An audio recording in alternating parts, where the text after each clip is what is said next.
Kicking off the list at number 10, a goodnight kiss. We'll start off funny, okay? History can be funny sometimes, even when it's not meant to be, and it's meant to be completely serious. I can't help but read this information and laugh. Royals were sweating constantly about people trying to take them out, of course. I mentioned Boy Jones on here a few times. That guy stalked the queen over and over for years. Historically, these royals have been on the lookout for enemies, and the way that they prevent these attacks, yeah, sometimes it can be a little funny. Like the kissing sheets, for example. Have you heard about this weird position in the castle? What an odd job this is. A great deal of monarchs hired taste testers to make sure nobody poisoned their ale, which is, pretty lousy job there. Either having a good day or a bad day, no in between. But they also had a guy kiss the king's sheets every day. He just kissed the entire bed. The king size, may I remind you, massive bed. King Henry VIII, this guy hired somebody to literally just go in, get snuggled up, and just make sure the king's bed wasn't poisoned. There's nothing on it that's gonna make the skin go all ouchy. But he would just get in his bed and just go to sleep for a bit. You are required to make the king's bed every morning, of course, and before he gets back in, you gotta get in and kiss that bed, man. You gotta kiss that bed real good. Mwah, mwah, let's go. Mwah. All right, time to clock out for the day. Mwah, one more for good luck. Clothes as well, that was touched. Maybe not kissed, but it was for sure worn and touched. It's so weird. Guys wearing my clothes in my bed. No way, I'd rather get poisoned. Like, yo, take my jeans off. Who is that guy? Get back here. Like, imagine marrying that king and it's like, oh, hang on, before we get snugged in, this guy has to go and kiss your sheets. She's like, ew, what? Why does my sheets smell like breath? Everything smells like breath. Number 9, enemas. We gotta talk about perhaps one of the worst sights to see in the household. Back in the olden days, enemas were the talk of the town. Well, rather the palace. Like most things in the 1400s, only the rich could afford the enema supplies. Specifically, King Louis XIV. Guy loved enemas. Just big old fan of enemas. It's believed that over the course of his life, Louis XIV received thousands of enemas. Thousands. It's a lot of decimals. Decimals for enemas. In just 1 year, Louis received 212 enemas. Like, guy, that's like 112 too much, I'd say. I don't know. He would always take it a step further, and dare I say, a step fancier, by using almond milk for the enemas. Imagine being married to a guy and he pulls out almond milk and you're like, oh no, not again. Come on, Louis, please, I just ate. Number 8, no bathing in this house. Bathing in the olden days wasn't fully understood, if that makes any sense. Like in a medical book, in an official 16th century medical book, the medical advice was, use not baths or stews, nor sweat too much, for all openeth the pores of a man's body, and maketh the venomous air to enter and for to infect the blood. First of all, huh?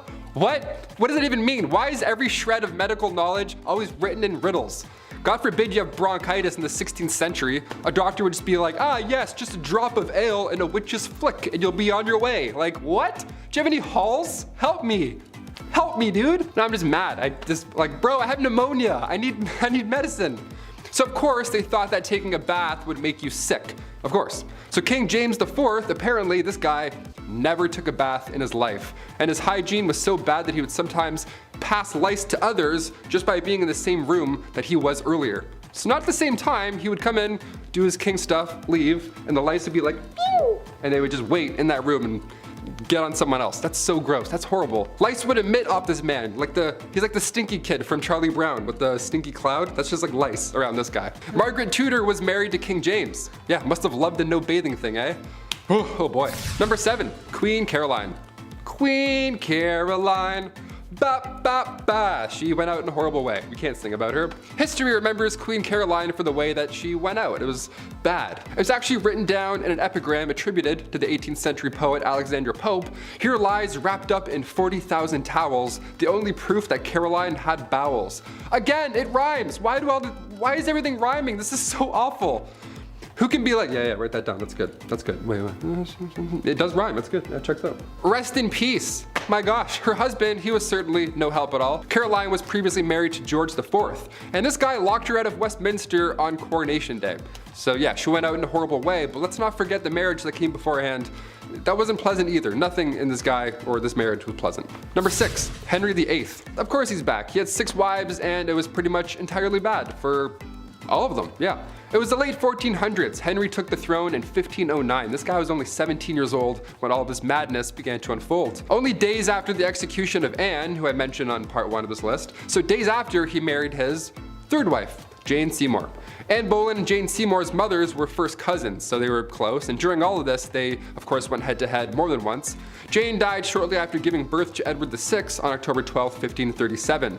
I can't mention King Henry's wives and leave a couple out. This is just a history channel. We have to mention all of them, okay? Number 5 may have not gone mad, but it was her favorite emotion, Empress Anna of Russia. She is remembered as a horrible and spiteful child with a cruelty streak. Young Anna was reported to be mannerless and vulgar. So when her father, who experienced a stroke shortly after her birth that left him handicapped, passed away, her very traditional mother attempted to raise her in classic elements of strict religious femininity, so she may be a quiet and obedient woman. Anna had other plans. She hunted animals, kept guns and swords, and terrorized other children as well as the commoners. This behavior was all a massive red flag for some of the crazy things she'd do later in life when granted power and the means. Anna's only husband ever was Frederick Williams, who at their reception indulged a little too heavy on alcohol and gave him a hangover so wicked that 3 days later he just died. In 1730, her uncle Peter the Great passed. The Privy Council turned her into the Empress of all of Russia since she was widowed and childless, which was assumed to cause less trouble. The joke's on them because she turned around and immediately abolished the Supreme Privy Council and re-established the autocracy. Now she had the sole power, and while she made some serious political waves, Anna also made some strange choices. She has a serious vendetta with Peter the Great's daughter Elizabeth, her cousin. Elizabeth was a better looking, younger, and also a rival for her throne. So she ruined her life. No nobleman could marry Elizabeth. If Elizabeth chose a commoner, the Empress would strip her of her titles and her claim to the throne. When Anna found out about Elizabeth's side piece, the unhinged Empress ordered her men to cut out his tongue and exiled him to Serbia. Anna even woke up one morning and decided to force Prince Mikhail to marry her lower class older maid as a joke. After the ceremony wrapped up, Anna placed the Prince, Mikhail, and the maid in a cage, dressed them as clowns, and paraded them on top of an elephant to an ice palace she had constructed for their honeymoon. In the extreme cold of Russia, she reportedly advised them to get to doing the dirty with each other if they wanted to keep their bodies warm enough to stay alive. Maria Eleonora wasn't the only queen who couldn't give up on a dead relationship, pun intended. Number 4 is Joanna of Castile. Never meant to be a princess, let alone a queen, Joanna earned her title and nickname Joanna la Loca through unfortunate means. She had 2 older siblings, Isabella, who passed in 1498, and Joan in 1497. Joanna's mother, the formidable Catholic monarch Isabella I of Castile, passed away in 1504. This left the throne of Castile and Leon to Joanna when her father passed in 1517. Joanna had started exhibiting signs of mental instability in 1504 when her mother had been sick. She was struggling to eat or sleep and having outbursts of anger. One such example was when she wished to go see her husband in Flanders. The journey would take her through France, which Castile were at war with at the time. When she was prevented from leaving for Flanders, 24-year-old Joanna flew into a rage. Perhaps one of Joanna's most notable displays of mental instability occurred when her husband died in 1506. Joanna refused to part with her deceased husband's remains for a disturbingly long time, reportedly opening the casket to kiss or embrace him. I'm seeing a pattern here with some of these women. While pregnant, Joanna traveled with her husband's body from Burgos to Granada, a distance of 668 kilometers, which would take around 6.5 hours to drive in a car today. And talk about a romantic imbalance. While she did all of this posthumously, when her husband Philip was alive, he talked Joanna's madness to anyone that would listen and completely discredited the woman. In 1509, Joanna was placed in the royal monastery/convent of Santa Clara in Tostilas, Castile, by her son Charles, who also forbade Joanna to have any visitors until her passing. The most recognizable name on our list is Marie Antoinette, who is number 3 in our countdown. Married at only 14, Marie was known to have lived an opulent lifestyle, but there was a lot of conspiracy and debate about the young woman. She was performing what she knew her royal duties to be, and she was known for not always being the most educated. She started the trend of riding donkeys and the worldwide trend of feathered/stuffed bird hats. She even once had an entire miniature village created with functioning shops so that she and other elites may dress like commoners and experience living lower status. Marie was misguided and young, but she was also the victim of an incredible smear campaign. She was accused of having ulterior motives constantly, supplying the Austrians with military plans or siphoning millions of livres of treasury money to Austria. It was the tales of sexual deviance that were the most most damaging though. Alleged to have had orgies, laid with commoners, or even have sex with her own ladies-in-waiting. Her most offensive accusal was thrown at her in trial before her famous decapitation, where she was accused of committing indiscretions with her own child, Louise Charles. With such a vast array of accusations against her, not one of which was supported by any concrete evidence, the trial was a formality, conceived merely as a step towards completing the revolution. Marie Antoinette was declared guilty and executed only hours later at the age of 37. Speaking of sexual deviance, meet Queen Anna Nzinga, who is number 2 in our countdown. Queen of what's now known as present-day Angola, Anna took the crown when her brother passed away.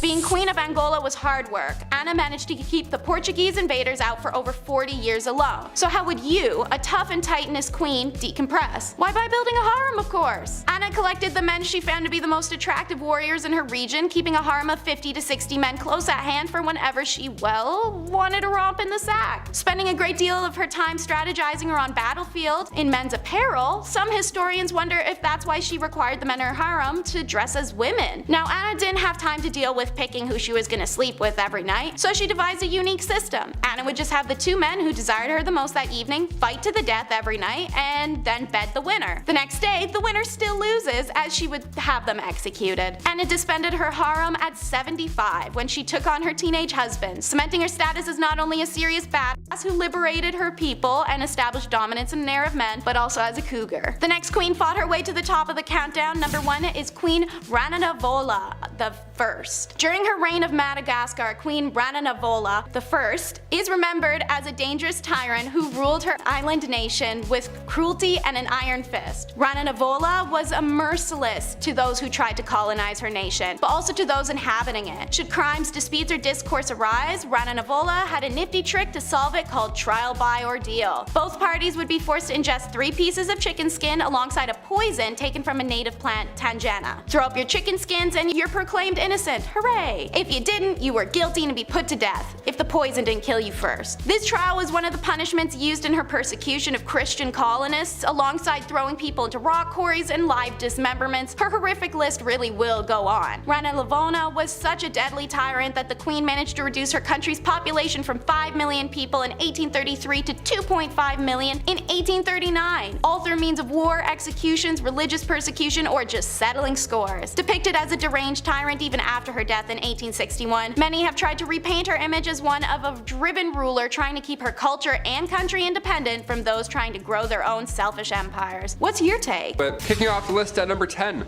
must love licorice. Okay, we'll start off a little tame. Napoleon Bonaparte, the famous French emperor, the famous military leader from the 1800s. Napoleon Bonaparte was responsible for conquering a large part of Europe. Bet you didn't know he was obsessed with licorice though.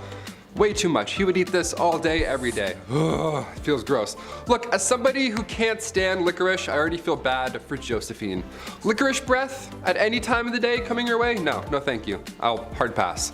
Napoleon carried licorice around with him at all times. This guy ate so much of it, his teeth became stained. They turned black. Oh yeah, I forgot to mention, it's black licorice too. Not the strawberry pull and peels, those are great. I'm talking about 1800s black licorice. It would come in lozenges. If somebody offered me a lozenge and it was black licorice, I'd call the police.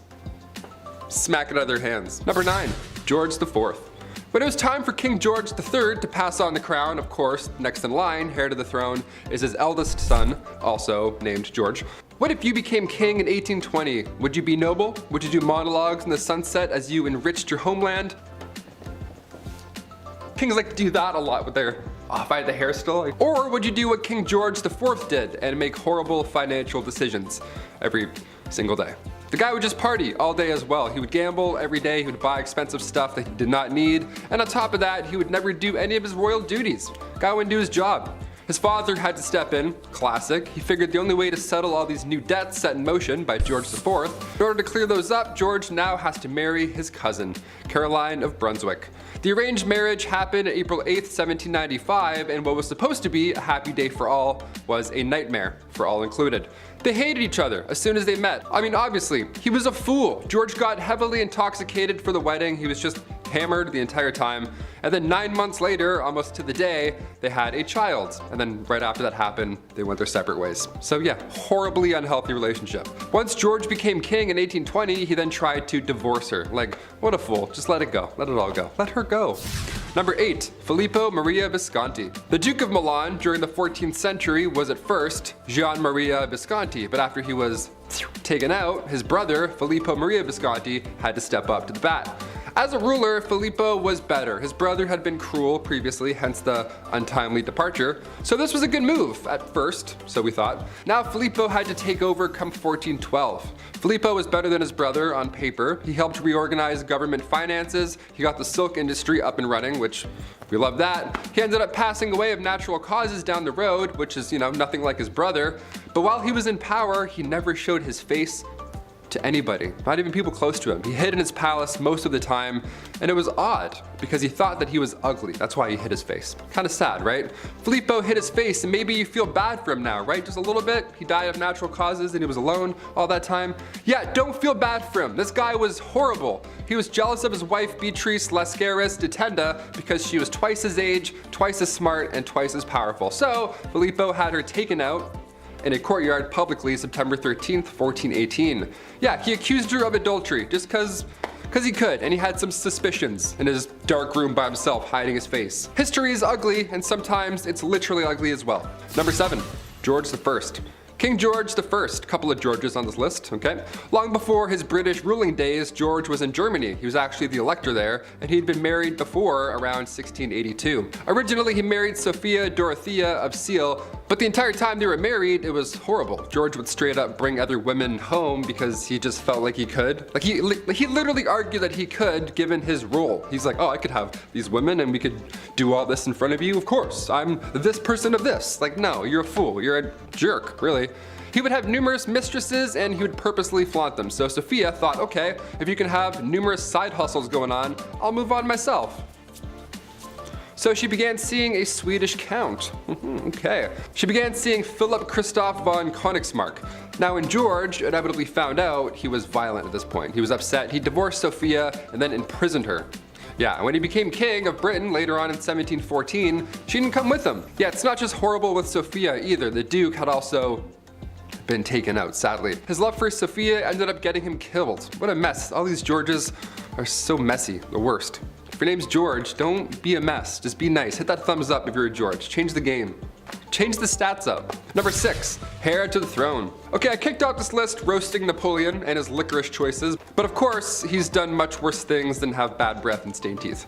Napoleon's marriage to Josephine was first fueled by love and friendship, but things quickly changed. Marie-Josephine Rosé Tascher de la Pagerie was born in 1763. She had 2 children with her first husband, but that marriage was also not a happy time. They separated, and Josephine met Napoleon in 1795. Napoleon at this point was married at the time, and they had an affair, and they were deeply in love, like actually in love, and Napoleon proposed to Josephine in 1796, and they married later that year. 2 days after their wedding, Napoleon led the French army in Italy, and while he was gone, both of them ended up having affairs. So many affairs in this. Like, does love even exist? What the hell? 1804, Napoleon crowned himself and then crowned Josephine, proclaiming her empress. A few years passed, and after finding out Josephine couldn't bear any more children, Napoleon made a list of possible and eligible princesses. Just a list, and just left it out. Like, how awful is that? In November 1809, Josephine agreed to the divorce, and come 1821, Napoleon Bonaparte's final word on his deathbed was Josephine. Yeah, a little darker than a licorice, just a tad. Number 5, George V.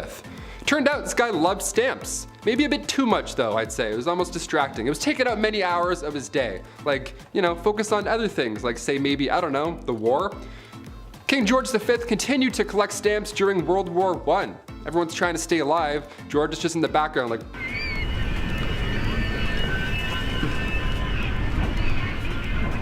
Like all collections, they started at an early age. It's now at a point where it's just, past impressive and borderline strange, especially if you're a royal, like you're really going hard with this. This guy had albums on albums of stamps. He had around 330 albums, each was 60 pages, full of stamps. That's 20,000 pages full of stamps. That's a lot, way too many stamps. So naturally, he was nicknamed the King of Stamps, or rather the King of Philately. That's the official term for collecting stamps. We're historians here, we have to make it official. Back in 1905, he set an all-time stamp record. Ho-ho! The most money ever spent on a stamp. This guy dropped like 220,000 on one single stamp. Somebody even asked the prince down the road if he had heard about the fool who had spent 1,400 pounds on a stamp. And he was proud. He was like, oh, that fool? It was I. Number 4. Rudolph II, the Holy Roman Emperor from 1552. He was known as a collector. Yeah, some princes collected stamps, others collect zoo animals. We're all different. Yeah, his castle was home to lions, tigers, and not bears, but orangutans, so good luck getting your 8 hours. He also collected human artifacts, like body parts after they've been, so that's watch your step, I guess.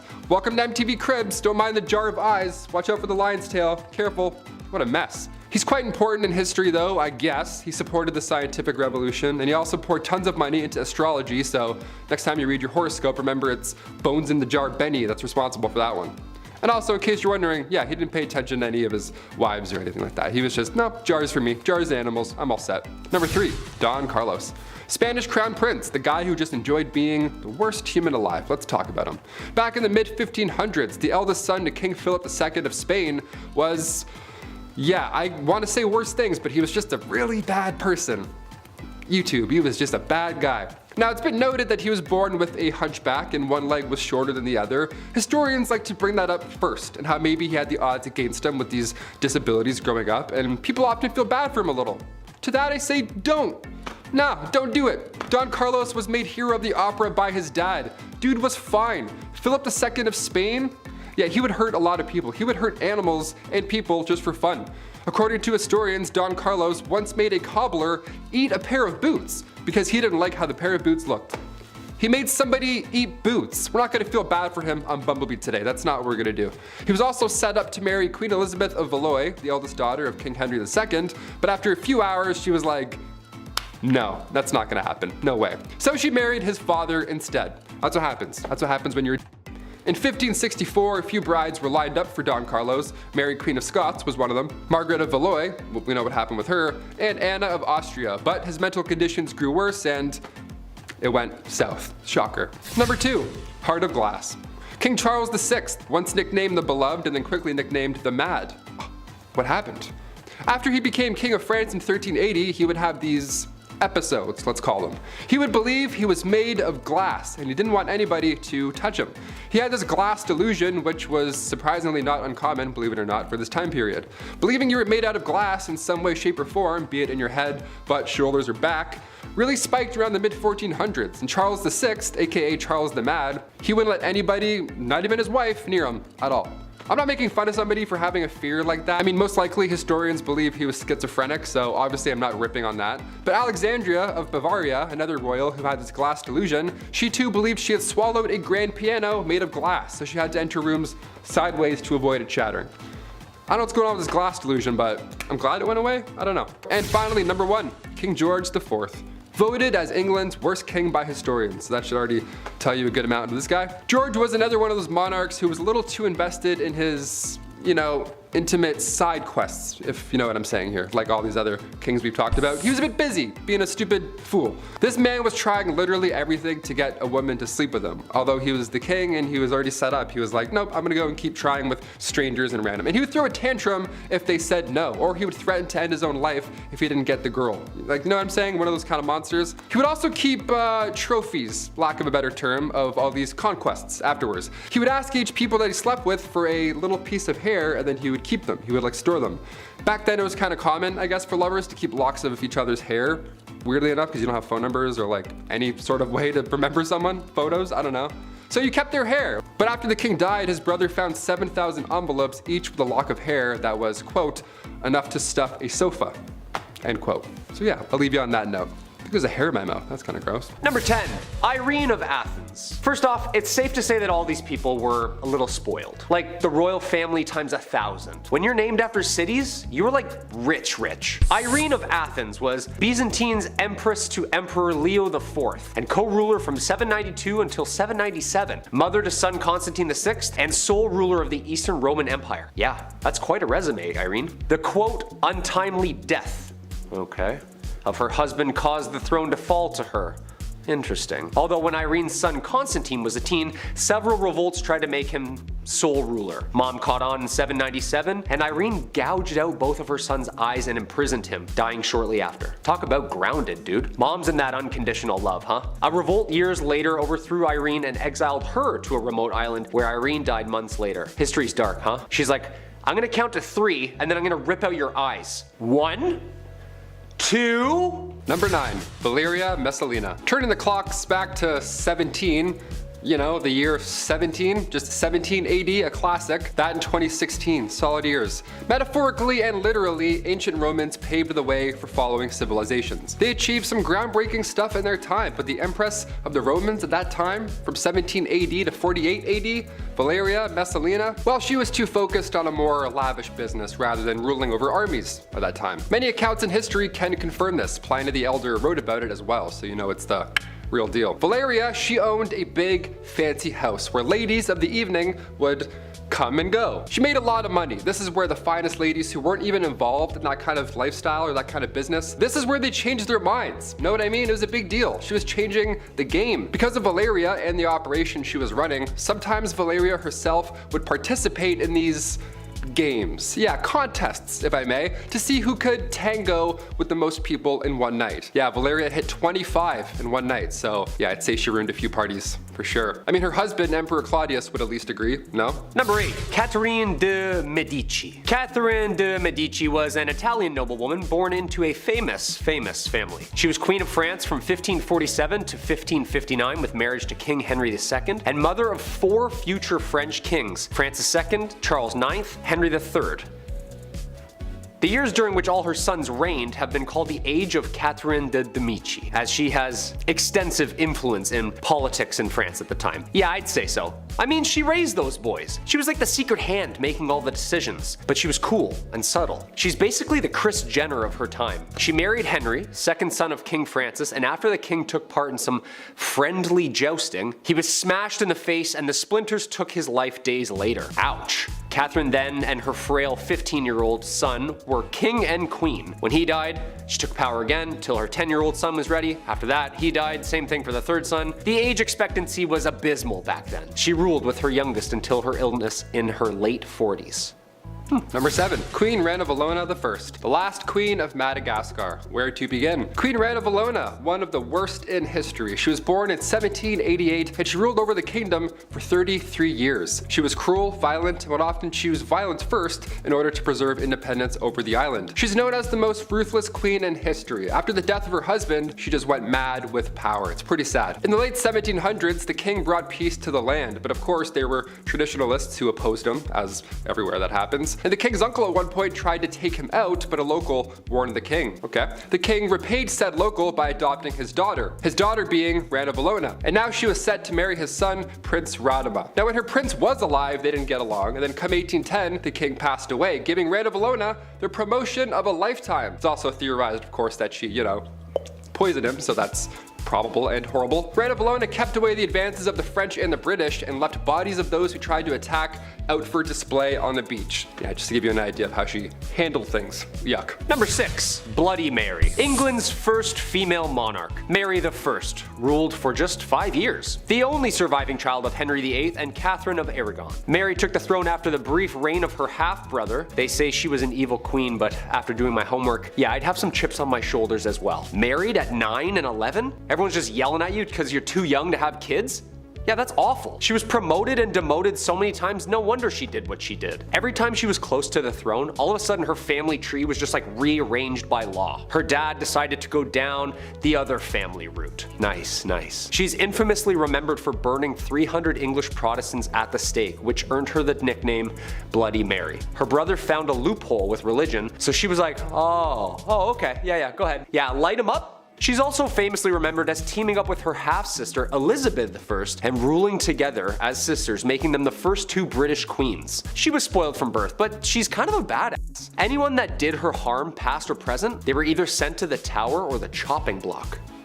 Checkmate. Number 5 is the Zhengde Emperor of China. He is remembered as a notorious leader of the Ming Dynasty for both his wild behavior and his cruelty. His biggest scandal surrounded the poor decision to leave senior eunuch Liu Jin in charge of the state's affairs. This causes unseemly taxes and poverty and unnecessary acts of aggressions, things the general public, tend to hate. The two finally fell out after 2 years, and Liu was sentenced to slow slicing, a particularly graphic, drawn-out, torturous death I don't recommend you look into without a strong stomach. Oh, and on top of that, he would waste the resources of his kingdom to play pretend. He would take the faux role of a general and went on raiding parties that were all dressed in silk. He even invented an imaginary best friend / alter ego named Zhu Shu. To the exasperation of the Chinese government, he actually made them address this imaginary friend or watched as he ordered it on pointless raiding missions. Ironically, it's rumored sometimes he'd even put on a wig to represent his own alter ego and have the courts address him as Zhu Shu. Eventually, Zhengde the emperor unexpectedly dies at the age of 29 shortly after he drunkenly fell off of a boat and contracted some fatal disease in the Yellow River. Number 4, we can't talk scandal without Caligula. The emperor of Rome, he was born in 12 AD and lived to 41 AD. Caligula spent his time on the throne building lavish projects, exercising his sadism and brutality, and exhibiting eccentric behavior at any chance. Also cheating. So much cheating on his wife. Well, wives. 4 wives. Caligula sucked at settling down, and his proclivity for both genders apparently made it no easier. He was known to seduce senators' wives right in front of them, bring home working girls, and engage in affairs with theater acts, specifically a dude named Menster. He also happened to love banging his sister. These did not win him public favor. Caligula is said to have banned the mention of goats in his presence due to his hairy appearance, and also practiced facial contortions to make himself be terrifying to his subjects. He was obsessed with his horse, building an entire castle and attempting to appoint the steed to the high office of consul, and he once even had his army construct a 2-mile floating bridge just so it could gallop along it. After 5 years of this, his own army kills him. His unforgivable mistake was to jeopardize Rome's military reputation by declaring a sort of surreal war on the sea, ordering his soldiers to wade in, slash at the waves with their swords and spears, and carry chests full of seashells away as spoils of a victory over the god Neptune. Number 3 is Emperor Zhejiang of China. He's actually the cousin of the previously mentioned Zhengde Emperor, a family that scandals together stays together. And man, did this guy have some ideas. From dabbling in Taoism, he became obsessed with the legendary elixir of immortality and believed that collecting the menstrual blood of female virgins and using it to make a substance called red lead would give him powers that would enable him to live forever. Over 20 of these poor concubines were held directly for this purpose, as well as for his exploitations. They were only fed mulberry leaves and rainwater to keep them pure and faced harsh living situations. In 1542, 16 of these concubines emotionally broke and planned a coup. They were seconds from success had one of the conspirators not panicked and backed out, running to snitch to the empress. The emperor was unconscious for over 24 hours, and so the empress decided to deal out the punishments on her own and gave the 16 girls the terrible death sentence of slow slicing. Also, their family members beheaded and others taken into forced servitude. One of the concubines she'd sentenced, however, was the emperor's favorite, so when a fire broke out a couple years later in their temple, he actually let his wife perish in order she not be saved. Apparently, she'd always been too old for his perverted taste. The emperor died in 1567 at the age of 59. It's been widely speculated he succumbed to the toxic mercury contained in the elixirs of immortality that he had been ingesting over his lifetime. Number 2 is Charles III. He ruled from the time he was 12 in 1380 to his death in 1422, whilst under the 100-Year War of England was at its peak. Naturally, this is a horrible time to have someone dubbed Charles the Mad on the throne. In 1392, he shows his first red flags of instability when he suddenly turns on his own knights during a manhunt and starts attacking his own advisor. It took several knights to subdue him and carry him back to the castle. It's all downhill from there. While they had assumed it was stress that caused that outburst, in the following years, it would prove otherwise. He began to forget people's names and roles, including his own. He would forget where he was, even that he was king. Maybe this was because he spent so much time running around the castle on all fours, pretending to be a wolf and howling at people. By the time Charles was convinced he was made of glass and banned people from touching him lest he break, well, his family had written him off. But now there were multiple sides vying for that throne. So during the 100-Year War, civil war breaks out in the French monarchy between Charles's brother and cousin. This allowed England and other countries an immense upper hand in invasions, and so by the time Charles dies, much of France was occupied by foreign powers. And number 1 is Emperor Rudolph II. This guy was a known disaster. He was elected as the Holy Roman Empire in 1576 when he was already experiencing deep depression and mania. He also immediately tore up the religious settlement that for the past 20 years had kept Germany's Catholics and Protestants away from each other. Ending all peace, he embarked on a crusade to eradicate Protestantism from Germany's towns and villages, restarting an unnecessary war that had already been finished. Protestants' response was fast and strong, a self-defense league, alongside Hungarians rising in revolt and Turkish also taking an offensive.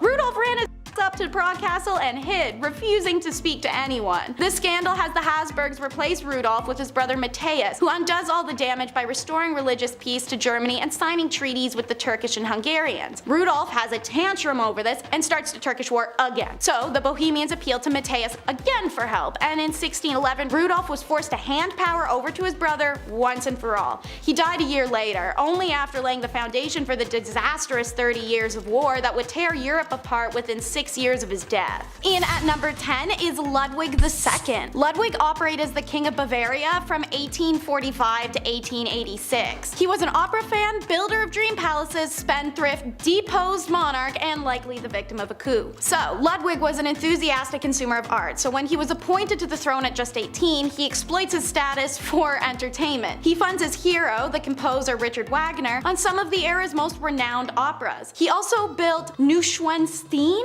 I can't say it properly to save my life, but it's a fairy tale palace on a hilltop. All this lavish expenditure was causing more and more debt in the empire, and so higher taxes. It caused in 1886 conspirators to file a false medical document declaring Ludwig insane and unfit to rule. He may have spent an insane amount of money, but he himself wasn't. So, irregardless, that next morning, Ludwig and his personal physician are found floating dead in a Bavarian lake with no indication as to what had happened to him. One of Ludwig's most famous statements had been, "I wish to remain an eternal enigma to myself and others." Well, goal achieved. Number 9 is Henry V. Can't talk crazy without bringing up this guy. He's famous for his rinse and repeat style of having wives. As you may know, first he gets a wife, then he gets tired of her and is annoyed she can't have his male heir, so he obtains a side piece. So now you get rid of the initial wife, usually through and then marry the side piece. Repeat. He did this numerous times. Henry also slept with just about anyone he could find, including his second wife's sister, and he may have fathered 2 of her kids. Ugh. And Henry is recorded to have a minimum of 12 mistresses outside his 6 wives, but there is potential for more. When Henry takes up wife number 1's lady-in-waiting, Anne Boleyn, he had actually subverted the entire religion that they were a part of in order to divorce his initial wife Catherine and marry this mistress, effectively establishing a new church in which he became the head and changing the course of history. The huge scandal came not so much from that, but because in 1536 Anne was accused of adultery with 5 men, one of her own brother, and plotting the king's assassination, which was a sensational news story at the time. Number 8 is the Christian IV of Denmark. Even when he first took the throne in 1766, people were already convinced he was crazy. This brat threw food at dinner guests and picked fights, but rich people can be real jerks, so it wasn't until at some point when Christian discovered a newfound interest in his that he became an official write-off. This guy became so obsessed with the flicking of the wrist that it interrupted his royal duties. In fact, his court confronted him with the concern that it was affecting his health and could potentially make him infertile or insane, in an 18th century version of "stop that or you'll go blind." Thankfully, he didn't do it in front of visiting dignitaries at first. Instead, he just did other weird stuff, like leapfrog to them or slap them without warning or push them over. He'd randomly yelp or holler in the middle of a conversation. Eventually, the court's concern grew true, and Christian was so nuts that his personal physician managed to talk him into handing over the control of executive decision making to himself, also while banging Christian's wife in the background. Christian wanted to keep that appendage to himself, so I guess somebody else had to do the job for him. Or both of them, I guess. Number 7 is a mouthful, Nebuchadnezzar II. One of the greatest Babylonian kings, who I'll be calling Neb for my own sake, won battles against Egypt and Assyrians in his quest to make Babylonia the most powerful city-state. He gained control of trade and Mesopotamia from Syrian and Palestinians. He was powerful and tactical, and for 7 years he wandered open fields convinced he was an ox. This tale of insanity is documented in the Bible. According to Daniel 4:25, Neb had a disturbing dream in which his interpreter told him it meant, "You will be driven away from people and will live with the wild animals. You will eat grass like the ox and be drenched in the dew of the heavens." This prophecy fulfilled itself 12 months later when Neb fled from civilization suddenly. It's quoted he began eating grass like an ox. He became wet from dew. His hair grew long like feathers of an eagle and his nails grew long like claws of a bird. Then at the end of that time, which was 7 years as mentioned, he says, "I am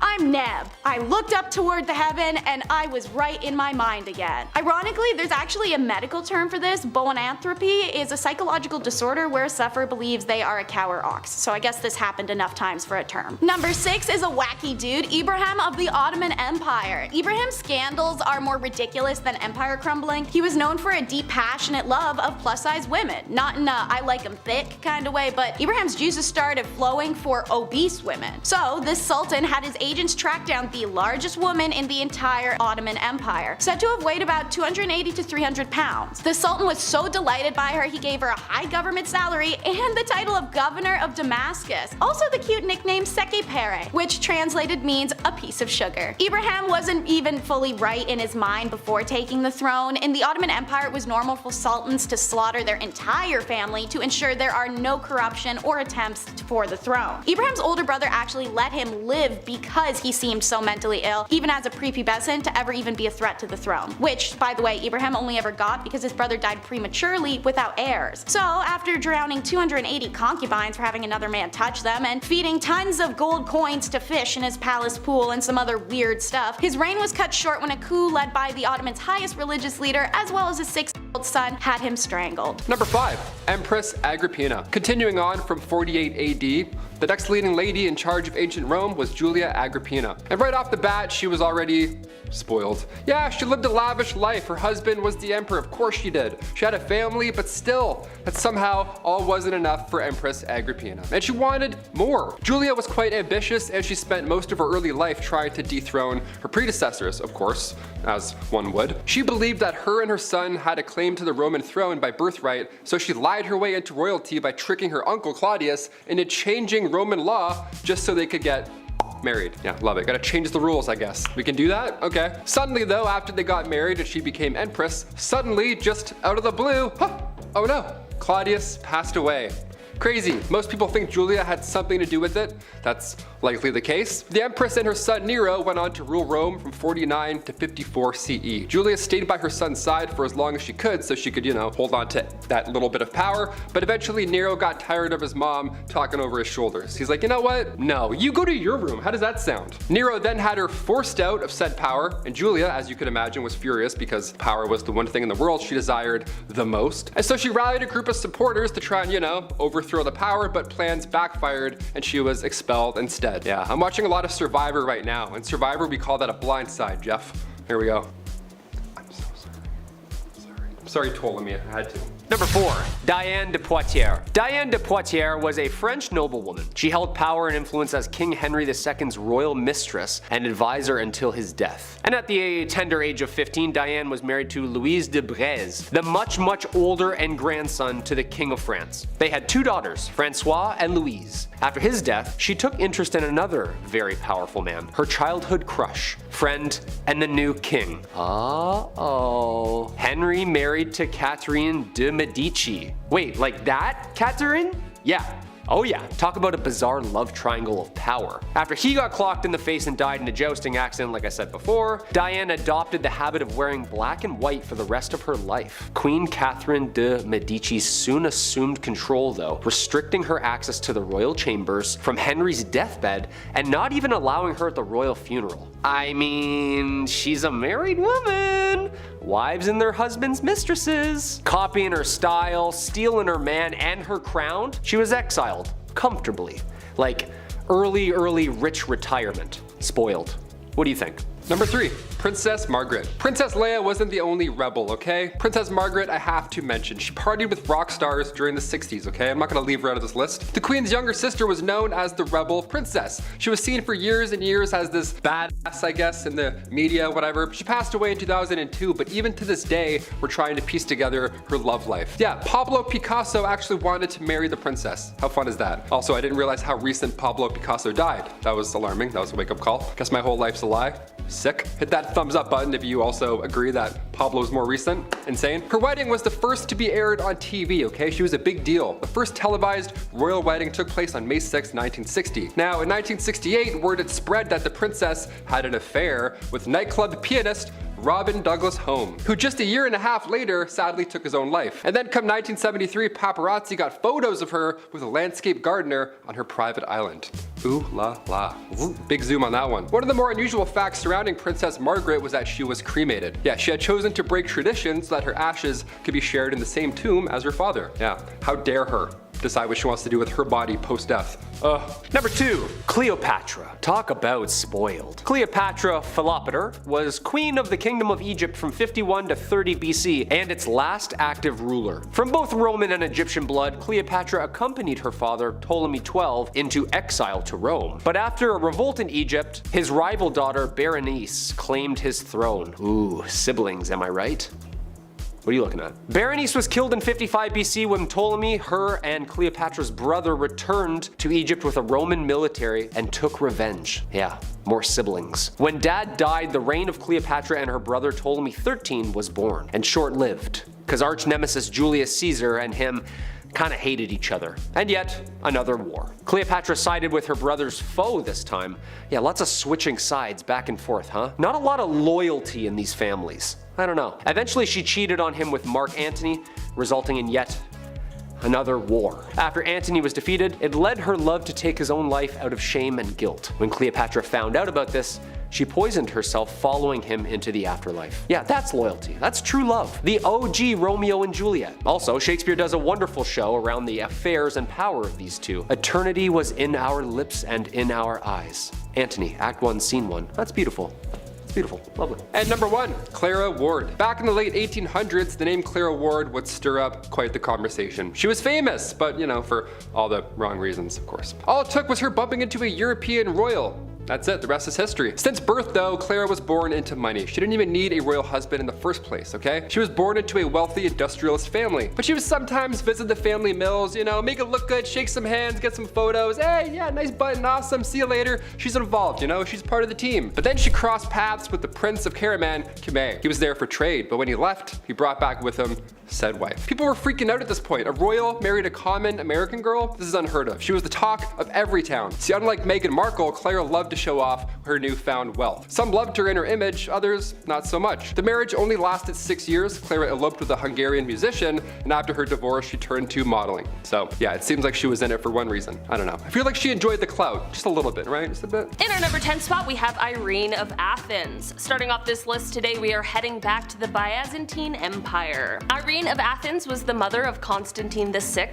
and while the pair co-ruled together for almost 2 decades, things ended in quite the tragedy. After the pair co-ruled, Irene did go on to rule on her own from 797 to 802 CE, but you might be wondering how she managed to outrule her son. Well, Irene, the ambitious ruler, wanted full control all to herself, so she asked for the help of some political allies to pull off a scheme against her own son. She began to lead a conspiracy against him to try and get him out of power. The duo did end up reconciling their relationship, but this is not where the story ends. In 786, the public began to turn their backs on Constantine because he had decided to divorce his wife and instead marry his mistress. Irene saw this as a second chance and once again chose to conspire against her own son. Honestly, fool me once, shame on you. Fool me twice, this lady did not care. Here's where things in the story get exceptionally gory. Irene not only ordered the arrest of her son, but also ordered that his eyes be gouged out. Yeah, That's how good old Mumsy came into power. In our number 9 spot today we have Elizabeth Bathory. Elizabeth was a Hungarian noblewoman who lived from August of 1560 to August of 1614. She was born into one of the oldest and most powerful families in Transylvania, and she was well educated and ran various estates and bore many children. Oh, and this is all happening while she was also killing young women and bathing in their blood. Yeah, weird, gross, terrible. Elizabeth is known for killing her servants and bathing in their blood as she believed it would keep her young. Guess no one told her about moisturizing and minding your own business. All accounts of Elizabeth remember her as a terrible, evil person. It is said that her number of victims most likely ranges somewhere from 175 to 200, but some claim it might be as many as 600 people. It is no wonder she is referred to as Countess Dracula. In our number 8 spot today we have Olga of Kiev. Olga of Kiev became queen regent in 945 CE after her husband was killed, and during the time her son was just too young to rule. Olga knew that once her son was old enough to be crowned king, her power would be taken away, so she needed to see her wishes carried out before that happened. Her wishes included the capturing and killing of those who took the life of her husband, which was carried out using scalding hot water.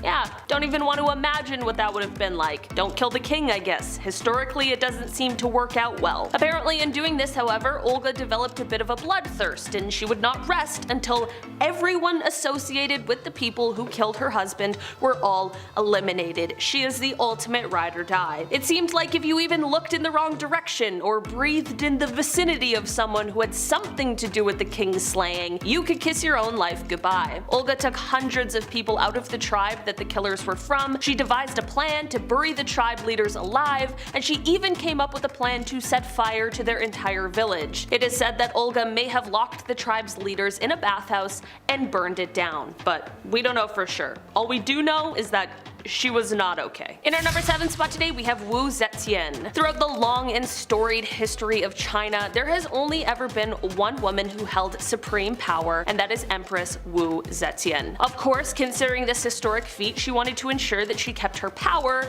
by any means necessary. She had all of her rivals killed, so anyone who could possibly overthrow her or come for her seat on the throne was eliminated. The Empress ordered the execution of the previous Empress as well as members of her own family. She had multiple methods of taking these people out, and rumor has it that she even had her own grandmother and 2 of her grandchildren killed for going against her. It didn't matter who you were, if you threatened her power, you were done for. It is said that after a while, the Empress decided to do a little less killy and a little more lovey. Yeah. Apparently she started spending more time with her lovers, using some aphrodisiacs. You know, we all are a little crazy when we're young, but as we get older, we all crave the simplicity and just someone to love. Right? Of course though. People don't forget, and they were sure to exact their revenge. The people fought back and ended up having all of her lovers killed, and the Empress herself was exiled. You know what they say about karma? She does not miss. In our number 6 spot today we have Mary I. Queen Mary I didn't get the nickname Bloody Mary from nowhere. Oh no, this name was certainly earned. Mary was a Catholic queen in a Protestant country, which as you can imagine was quite problematic when she ascended the throne of England in 1553. Although her reign only lasted 5 years, she made a mark on history in a multitude of ways. She was the first true Queen of England, and she was quite a vicious ruler. During her time as queen, Mary announced a war against Protestantism, which left many who belonged to the religion being charged with heresy. Doesn't sound all that bad until you learn that at the time the usual sentence for heresy was to be burned at the stake. Nice. Mary was responsible for the burning of over 300 Protestants during her time as queen, which unsurprisingly left her quite unpopular. Number 5. Louis XIV, King of France, the Sun King, the God-given. Ruling from 1638 to 1715, Louis XIV was well known for his love of art, which was apparent in the royal palace of Versailles he created, his love of women for his multiple wives and many more mistresses, and the comparison of himself to God, even taking up the sun as his symbol, being representative of Apollo, the sun god, and the literal reason we're all alive. A good symbol, honestly. The Palace of Versailles was used to host comedies, operas, and tragedies, and spectacular parties. His suite in the palace was made up of 3 apartments all for himself. The palace was big enough to hold his entire court so that none of them could really plot against him without him knowing. It also contained the Hall of Mirrors, which was a 71-meter long room with 357 mirrors around 17 arches opposite the massive windows. Unlike most other kings on this list, Louis XIV was a fantastic ruler. He was an incredibly lavish one though, which equals spoiled in my mind. Number 4. Ivan the Terrible. Ivan Tsar was a great military leader, pretty much setting up the Russian Empire. A great leader with an absolutely terrible temper. His rage-filled outbursts just got worse and worse over the years of his rule from 1530 to 1584. One of these incidents even ending in the stab-filled demise of his own son. He had a special force called the Oprachina who eliminated anybody he felt threatened him, and he led this force to Novigrad in 1572, resulting in the massacre of Novigrad, which gets him a firm place as one of the cruelest of Russian rulers. There is the even more popular story of him making that peculiar-looking castle in Moscow, and then dispatching the man who designed it so no one else could have one. He is one of the most cruel, paranoid, bad-tempered, and greedy rulers in not just Russian history, but history in general. Literally terrible. Number 3. Nero. Another Roman emperor who was effectively insane. Seems to be like a trend. Best known for his spicy parties, political delifings, persecution of Christians, and love for music that led to the rumor that Nero played the fiddle while Rome burned during the Great Fire of 64 AD. Nero first became emperor at 17, and the first little bit of his rule saw him be responsible for the demise of multiple people, including his mother and his newest wife, Poppaea, in a casual outburst of rage. He was quite the artist, singing and performing and encouraging others to take lessons, and he held sport events all the time, even taking part himself. Remember that fire I talked about? Well, some people believe he may have started it himself in order to make a bigger palace. But if he did or didn't, he blamed the Christians and punished them much more than necessary, like dressing them in animal skins and having them torn apart by dogs, or being burned to the afterlife in pyres that would light his own garden parties. Oh, and he bankrupted the Roman treasury building the aforementioned palace where he held his ridiculous parties we talked about before with a 100-foot golden statue of himself. Nice. Number 2. Bad King John. Kings be bad sometimes. But when it came to lechery, treachery, and shocking acts of cruelty, the king who sealed the Magna Carta takes the cake. According to the historians at least. While known for the Magna Carta, he is also well known as the king involved in the stories of Robin Hood. But these being fairy tales, was he really that bad? No, he was much, much, much worse. During the time that he ruled, most nobles who were captured in war were kept in not so bad confinement. John said no though. Like when he captured his own nephew, who miraculously disappeared, and about 22 knights who were sent to a castle to starve to the afterlife, to stop their families from continuing to fight. He did the same thing to the wife and son of his former friend. If that weren't bad enough, when his brother, who was king at the time, was taken prisoner, he tried to seize the throne, and he is famous for forcing himself on the wives and daughters of his own barons. As you may remember from Robin Hood, there was a monetary aspect to his horribleness as well. The taxes and fines he levied were to the point of extortion. I talked to Andrew, who talked to the chief, and he said, King John ain't it. Number 1. Henry VIII. Here we are, the main man himself. We've talked about him before, and how could we not? He's arguably one of the most infamous English kings. Historians have described him as obsessive, syphilitic, and a self-indulgent wife delifer and tyrant.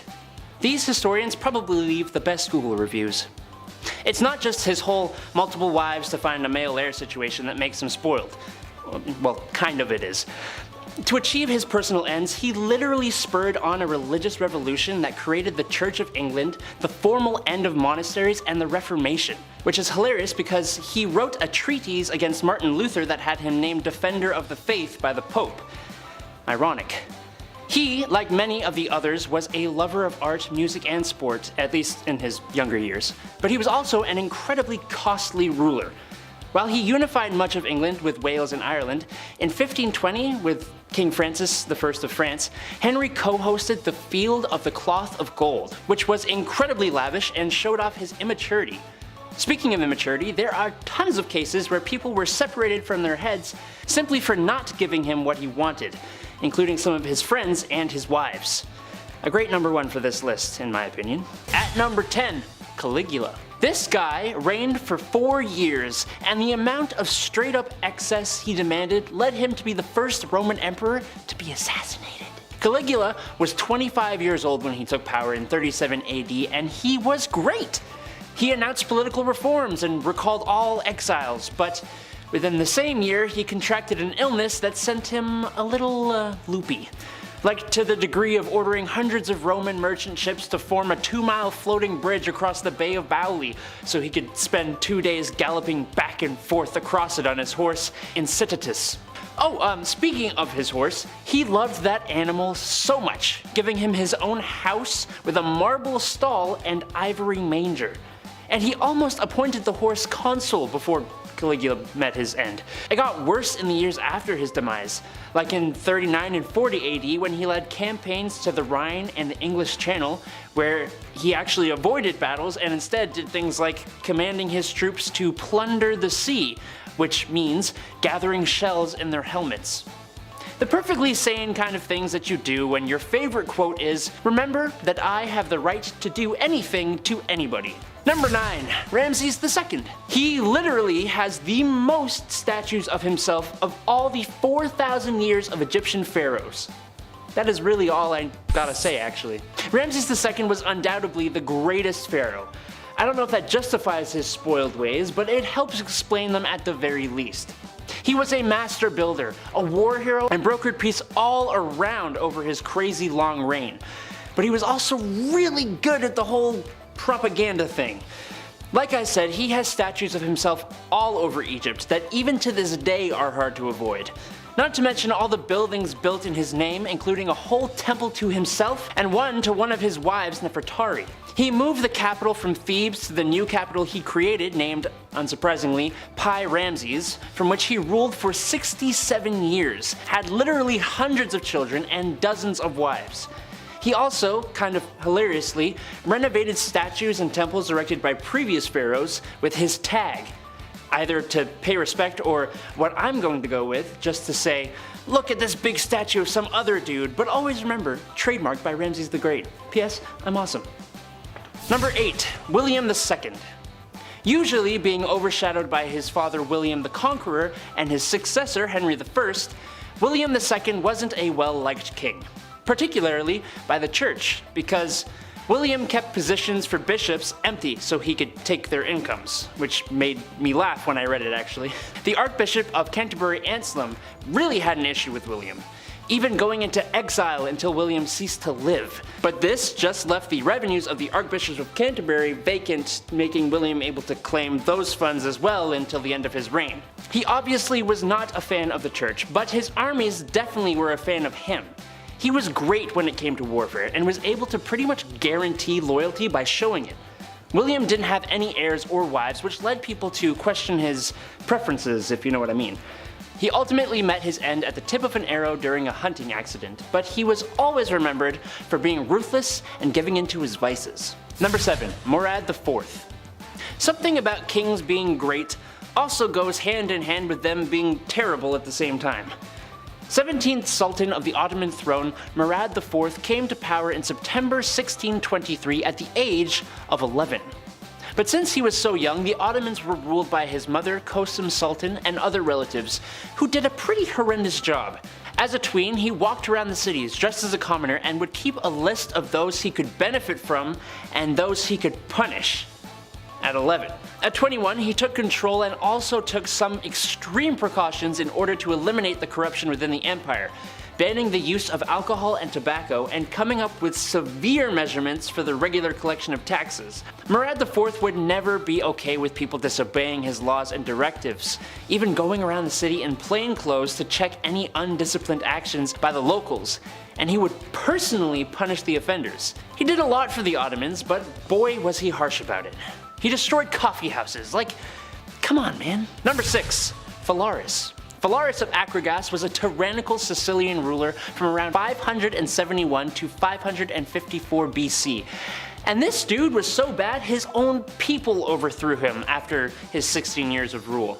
Phalaris became ruler by some unconventional ways when it came to other kings on this list. Some think he started as a farmer who held office, and other more fun stories say he was appointed to build a temple, and instead of doing that, he took the money and built a fortress, allowing him to take power.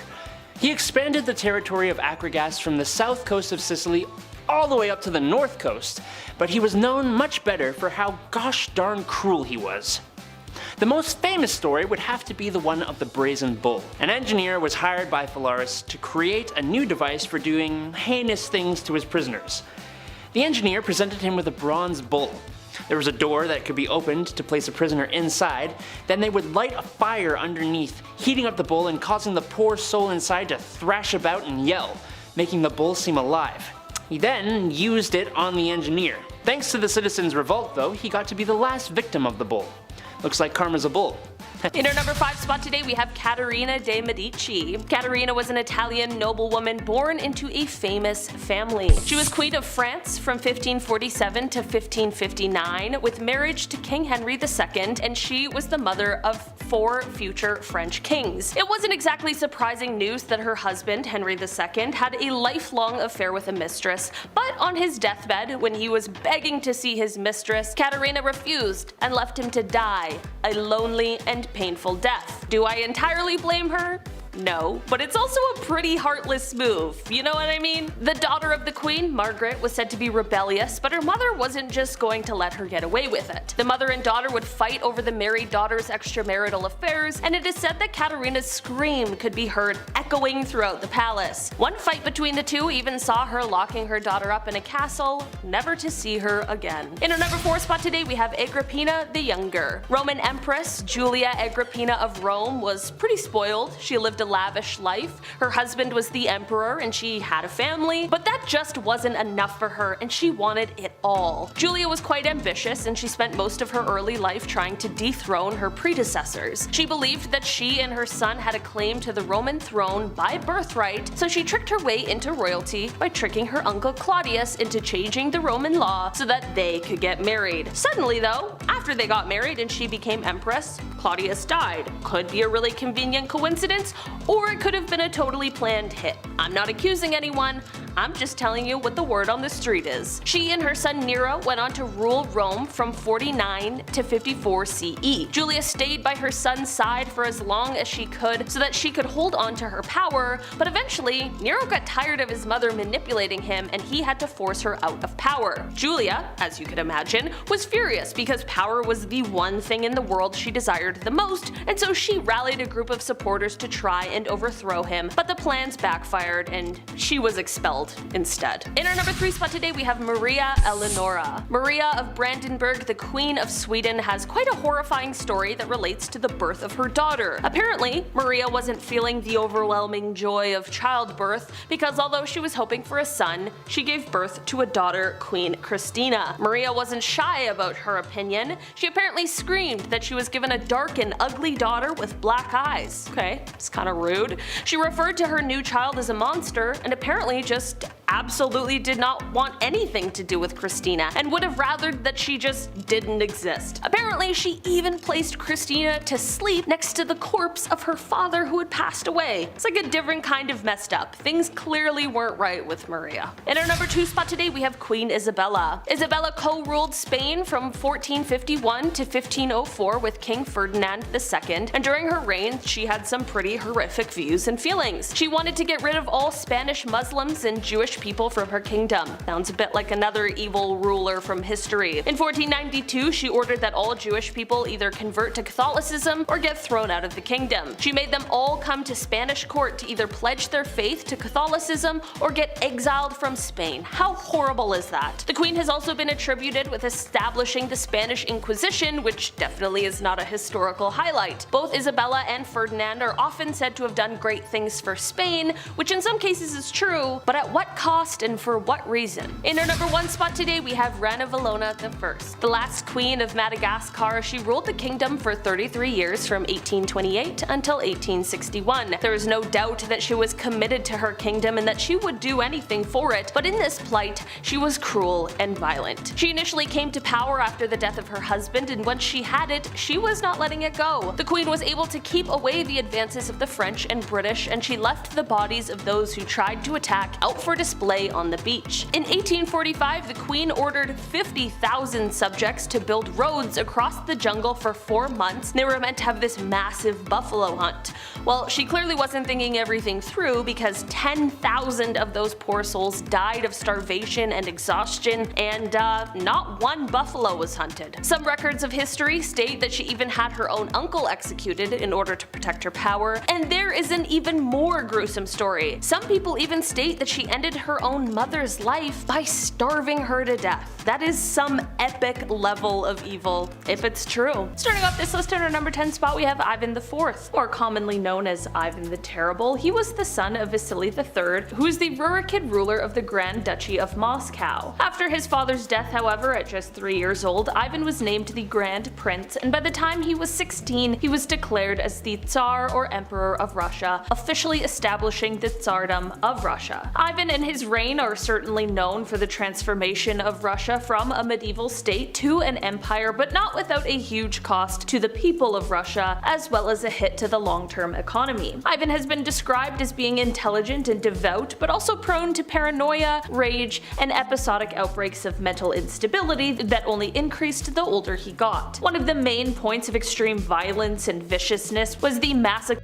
of Novgorod, which saw the deaths of an estimated 2,000 to 15,000 people, as well as a shocking amount of acts of extreme, violent cruelty. In the later years, like I mentioned, his violent tendencies only got worse, which led to him doing things like striking his heir in the heat of an argument so badly that it left him with brain damage. In the end, Ivan the Terrible met his demise from a heart attack in 1584. Yeah, they say that impaling hundreds of people every day isn't great for the heart health. Someone should have let him know about vitamins and minerals, or maybe some good cardio-heavy exercise. I don't know. In our number 9 spot today we have Leopold II. As the second king of the Belgians, Leopold has been said to be responsible for the deaths of somewhere between 2 to 15 million people. Yeah, million. It wasn't in Belgium that he committed his atrocious acts, however. It all started when he claimed himself to be the founder and sole owner of the Congo Free State, which was a private project he undertook on his own. Leopold loved colonialism. He wanted to colonize everything he possibly could, and this is why he started the International African Society, which he used to travel to Africa, claim land that obviously wasn't his, and we're not talking about a small piece, we're talking about land that is several times the size of Belgium, and many countries just let him do this and allowed him to freely rule this land. This is definitely already bad enough, but of course things only got worse. Leopold had his own private militia that he used to force the indigenous population into hard labor. While Leopold was doing this, of course, for economic reasons, he also was just doing this because he was a messed up guy. He was terrible. He made those who lived here harvest and process rubber, and the punishments for those who didn't harvest enough for him were extremely severe. Not to mention, it is also said that sometimes he would just inflict harm because he could. Eventually, a stop needed to be put to his wrongdoings, but of course he was going to do everything he could to hide some of the horrors he did. The entire archive of the Congo Free State was burned, and he told his aide that even though the Congo had been taken from him, quote, "they have no right to know what I did there." The Congo was taken from him, but remained under the rule of Belgium in 1908 until the Congo was given independence in 1960. As for Leopold, well, he remained the ruler of Belgium until his death in 1909, but the secret was out now, and no one liked him. In fact, his funeral procession was booed by the crowd because everyone was angry at him for the things that he had done. In our number 8 spot today we have Qin Shi Huang. While this leader is often credited with creating the first unified Chinese empire, the Qin dynasty, these accomplishments didn't come cheap. When he came to power in 221 BCE, he strictly followed 7 principles, which not only pushed for severe punishment, but also acted acted in contraries and issued unattainable orders. He also is said to have been extremely paranoid about the power of the educated, which led to him burning books so that no one could ever learn what was in them, and he also killed 460 Confucian scholars in just 1 year, which some claim was because they were unable to make him immortal. Huang wanted not only to establish a transport system but also build a wall to keep out enemies, and this meant that he had to relocate at least 120,000 families. He declared that all would be equal under one law and then taxed everyone heavily, and because of these heavy taxes as well as the insane labor that was expected to create the wall and the transport system, thousands of people were overworked, starved, and perished. He also had laborers create a massive tomb for him, complete with 8,000 life-size terracotta warriors and horses, which you may be familiar with because now it is rumored to be an extremely haunted place. I mean, an evil ruler's resting place? Yeah, of course it's haunted. In our number 7 spot today we have Don Carlos. I'll be honest, this little troublemaker never made it to the title of king, but he sure was a little too close for comfort when you hear about the kind of things he was doing. Carlos was the Prince of Asturias during the mid-1500s, as he was the eldest son of King Philip II of Spain. It is said that Carlos may have had some troubles right from birth, which many believe could be due to the inbreeding that was common in the family at the time. Descriptions of his behaviors, though, are far worse than what anyone could have expected. It is said that Carlos did horrible things like hurting or taking the lives of animals just for fun. I mean, nowadays we call that a huge warning sign for potential killers. Back then they just chalked it up to boys being boys. It is even said that at one point he purposefully blinded all of the horses in the royal stable. Red flags, they were abundant. Soon, of course, his cruelties would extend to humans, with people claiming that one time he chose to whip a servant girl for no reason other than because he could. And apparently one time he made a shoemaker eat a pair of shoes that he had made the prince that he didn't like. He was just a little twerp. Carlos was set up by his family to marry the eldest daughter of King Henry II, but after a few hours with the man, she decided there's no way in hell. Like, he was so bad, she would rather marry his dad, which she did in 1560. In the end, Carlos was found to be plotting to take out his own father, which landed him in prison in solitary confinement, where he passed away 6 months later. In our number 6 spot today, we have King Charles VI. King Charles VI started off his reign by being very well loved and respected, but as time went on over his 4 decades of ruling, he ended up being known as Charles the Mad. His erratic behavior had him hacking up knights, imagining that he was St. George, and he would also have bouts of amnesia where he would be able to recognize some people but not his wife and children. This is all very strange and of course quite sad, as he was obviously exhibiting signs of extreme mental illness, but one of the strangest symptoms was him believing that he was made of glass. He was terribly frightened of falling or being jostled too hard, and he would actually insert iron rods into his clothing to try and keep himself from shattering. But then he would also apparently run wild at top speeds throughout the halls of the castle or the streets, which would obviously mean that he was totally abandoning his fear of fragility. It apparently got so bad that he had to be held inside with the entrances bricked up. Sadly, he continued on this path until he passed away in 1422. Number 5. Jordan Belfort. Steve Madden! Steve Madden! Oh, to be Jonah Hill struggling to make motor functions after throwing back too much donut sugar. You know what I mean? Maybe one day I'll get to be in a Scorsese movie. Call me, baby. I work cheap. Come on. Despite my dreams of being an A-list movie star, the story behind that movie is what we're talking about, or rather the man in front of it all, Jordan Belfort. The Wolf of Wall Street, or rather just how I imagine every Wall Street guy is in a nutshell. Jordan Belfort was the leader of his own stockbroking company, who during the 90s would amass incalculable wealth due to many financial and stockbroking scams and schemes. This would fund a lifestyle that would make Ozzy Osbourne blush. Booze, substances that teachers would warn about you in school, and enough parties that would raise the fertility rates in whatever area they so happen to be in. Number 4. Parents. Tonight will be the night that I fall for you over again.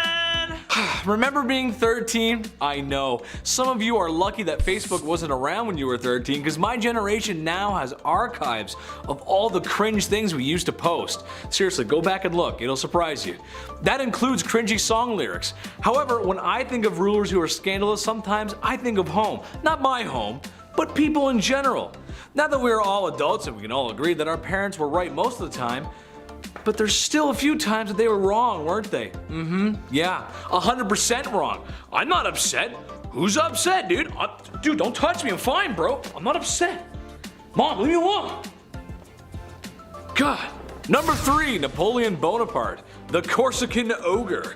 Napoleon's story is one of giving an inch and taking a mile, but sometimes the world runs out of miles to give everyone, and then things get a little chaotic, and that's just, you don't want that.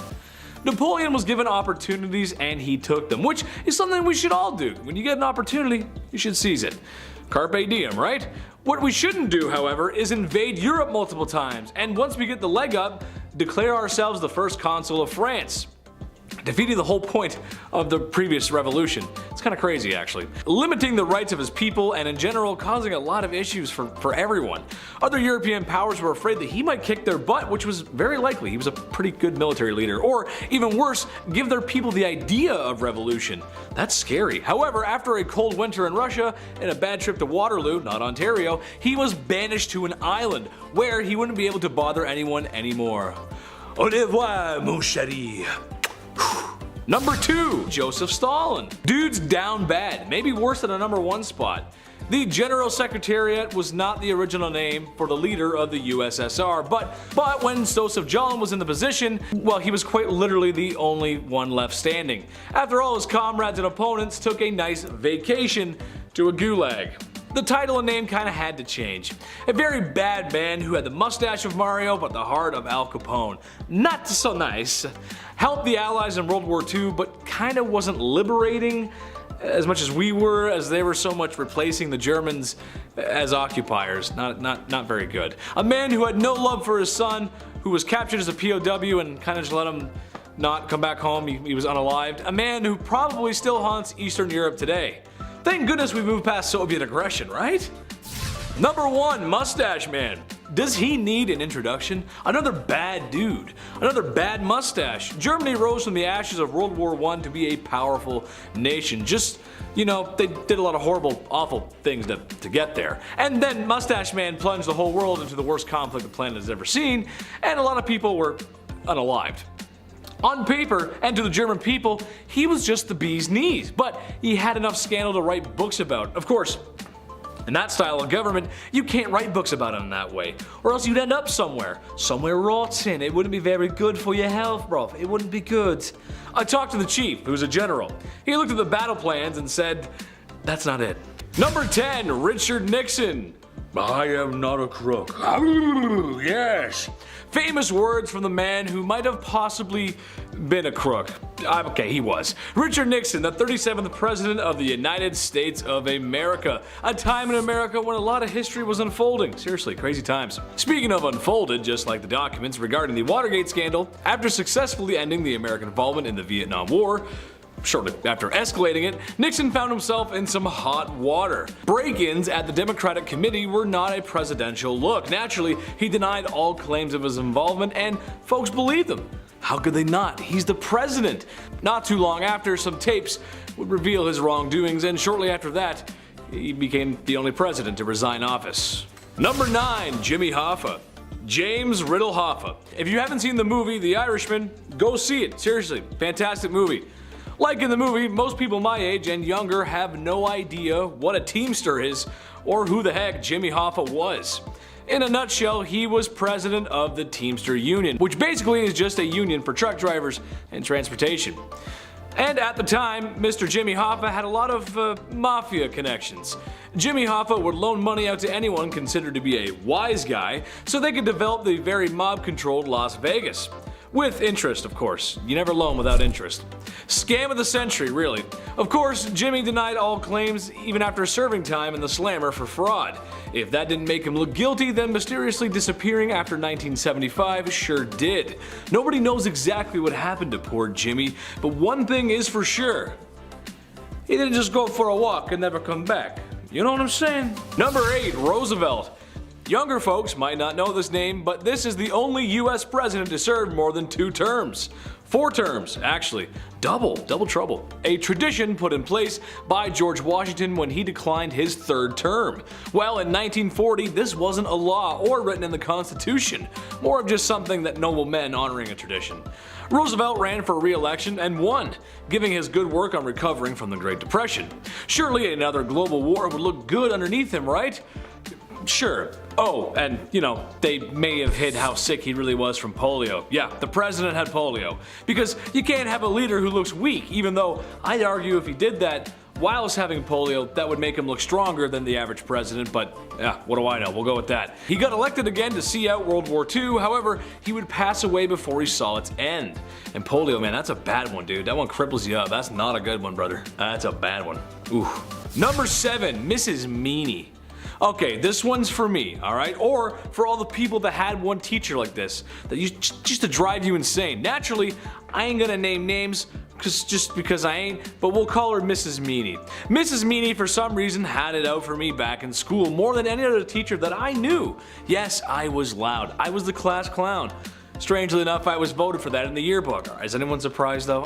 No, not really. But this class, I was good. I swear I was. She constantly challenged me and would start arguments in the middle of class in front of all my friends. I didn't want to fight.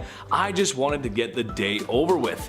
What's scandalous, you may ask, about all this? Well, after talking to a few of my favorite teachers, they all said that Mrs. Meanie was kind of mean to them too. See? I wasn't wrong. They never said anything as heinous about her as us kids did, but my point stands. In a PG-13 rating, let me know if you guys had any teachers that you couldn't stand, or just had it out for you in the comments below. I'm curious, I want to know. No more mean teachers. Number 6, Ray Kroc. The man, the myth, the legend. Every time it's 3 a.m. and you've been hitting the sauce the same way Conor McGregor hits a punching bag, you dig into some golden crisp fries, savory fresh nuggets, and a belly-warming burger to coat your tequila-lined stomach. Am I right? You can thank Ray Kroc for that. Who is that, you ask? Well, he's the founder of the McDonald's Corporation. Notice how I said the founder, not the creator or the owner.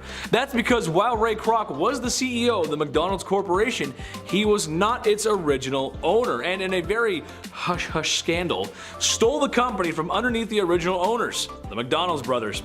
Another great movie, The Founder, which again I'm going to recommend, it's a really good movie. It explains a lot. It almost makes me feel kind of guilty to eat a delicious 2 all-beef patty, special sauce, lettuce, cheese, pickles, onions on a sesame seed bun.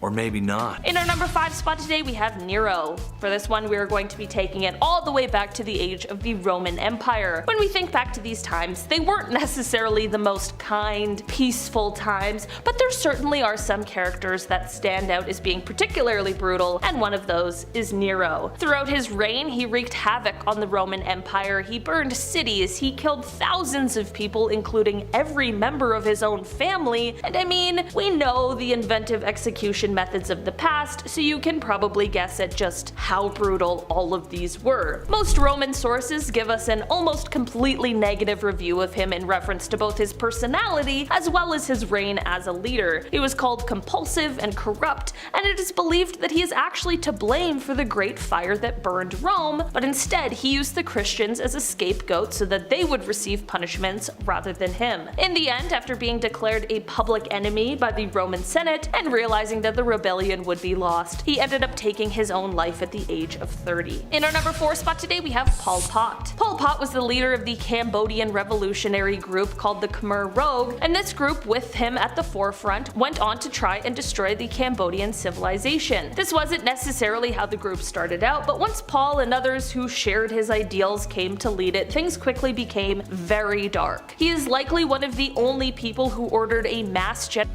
in his own country. The reasoning behind all of this is because he believed that destroying the civilization was the best way to start a new regime and bring in a new age. He ended up serving as the prime minister from 1976 until 1979, during which his policies led to the deaths of around 2 million people, which is horrifying. That was about 25% of the entire population. He even liked to keep the skulls of those he had killed. Just gonna say, it seems as though politics was the mask for for someone who just really wanted to kill people. There are so many horrific details surrounding him and the things he did, much of which I can't even repeat here on YouTube, and that is exactly how he landed a spot here on today's list. He truly did some horrendous things, and in the end went on to live the rest of his life and died of natural causes before he could even answer for any of his crimes, which is just the most frustrating end to a horrible tale. In our number 3 spot today we have Maximilien Robespierre. Okay, I'll be honest. This is quite a polarizing one. Maximilian, on one hand, was great. He advocated for universal suffrage, for unrestricted admission to national posts, and he was against racial and religious discrimination. Especially in the time he ruled in, this was huge. Of course people were against him, but in our modern views, he was way ahead of his time in these beliefs. On the other hand, however, he was extremely violent and was the leader during most of the French reign of terror that happened during the Revolution. It is said that during this time he was responsible for imprisoning somewhere around 300,000 and killing somewhere around 40,000. During the Revolution in 1793, he was elected head of the Committee of Public Safety, and from that point on, any voice that was in opposition to the change that was happening was struck down and silenced by him. Throughout the years, his ego and power only grew, which led to him being a little too quick to use the guillotine, his favorite execution method. He was getting a little too cozy with that thing, so much so that he began to use it even on people who had, at one time, been his allies. We saw this clearly when it came to the execution of George Danton, who Maximilian had executed after he suggested maybe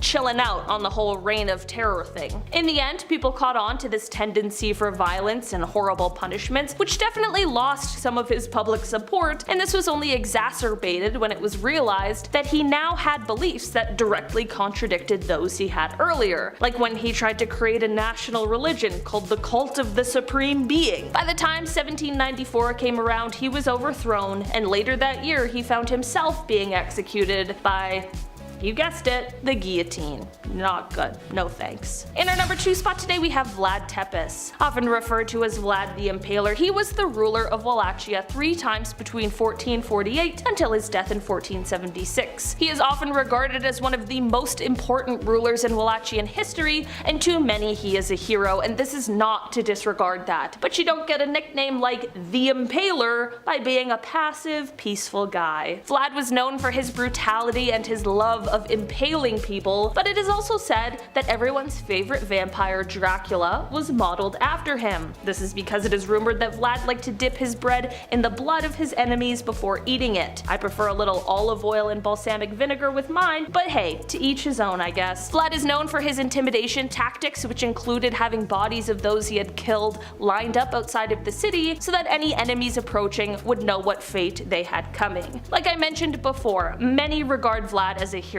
I mean, it is abundantly clear that he fought as hard as he could to protect Romania and Bulgaria from the Ottomans, but that doesn't mean that the horrific things he did have been forgotten either. Vlad definitely left quite the legacy behind when he was killed in 1476. In our number 1 spot today we have Joseph Stalin. Stalin was a Georgian revolutionary and Soviet political leader who governed the Soviet Union from 1922 until his death in 1953. Despite the fact that he started his time governing the country as a part of a collective leadership, by the 1930s he had consolidated all of the power and went on to begin acting as the Soviet Union's dictator. During his reign, Stalin was responsible for the deaths of over 60 million people, 20 million of them being his own. Apparently the math works out to about 40,000 people per week, which is just unbelievable. For almost 30 years he reigned the Soviet Union with terror and violence. I mean, his decisions led to a famine that killed millions of people. Also, the lives he took weren't just of his enemies. I mean, how could one person have 60 million enemies? He would take the lives of families of people he liked. He just took too many lives, was too paranoid, and while he was powerful and smart, he could also be an absolute monster. This is all perfectly summed up when he said, quote, "One death is a tragedy, a million deaths is simply a statistic." Number 10, bears for pets. Okay, right off the bat, let's get crazy. Some of the hardest character deaths in Game of Thrones were definitely the direwolves. Also, spoiler alert, but also you had 8 years, so wolves as pets sounds like something Vikings would do for sure, but more often than not, they would just have dogs and cats, just like us. Few of these animals were kept as pets, really. They all had a Viking purpose. They all had the big Cats probably had a big beard too, most likely. Viking cats belonged in the house to chase away rodents, just like they do today. Freya, the goddess of love in Norse mythology, rides in a cart that's being pulled by 2 cats. It's the cutest little cart ever. These cats were Egyptian. Most of the cats in Scandinavia came from Egypt at that time, and they adapted to a much colder climate. Viking dogs were also a thing. They were often found in graves next to human remains, so the man's best friend thing goes way back. They were hunting dogs and herding dogs, and they too followed their masters to Valhalla, hence why the bones would always be found together after death. Here's the crazy part though, Vikings would also domesticate bears from cubhood. Yeah, they would have Viking bears as pets. What a fun way to kick this list off. Number 9. Norse paganism. If you're a fan of the MCU, this guy Thor here with the cape and the hammer and the big muscles, odds are you've heard of him before Nick Fury introduced you. Thor and Odin, they come from Norse mythology. The Aesir are the main gods of the pantheon. Those include Thor, Odin, and even Loki. And yes, in Norse mythology, they lived on Asgard. It's not just MCU stuff, one of the 9 realms. So they believed that if they fought hard enough and lived the most fierce warrior lives they could, they would end up in the halls of Valhalla to join Odin in the fires of Ragnarok, the most fierce battle of all. The Vikings didn't have a name for their religion at first, so when they eventually ran into Christianity, they called it the Old Way, which just sounds cool. It's like, ah yes, the old way. It's referred to today as the Eccentric, that's the worship of Norse gods. That term became popular in the 19th century.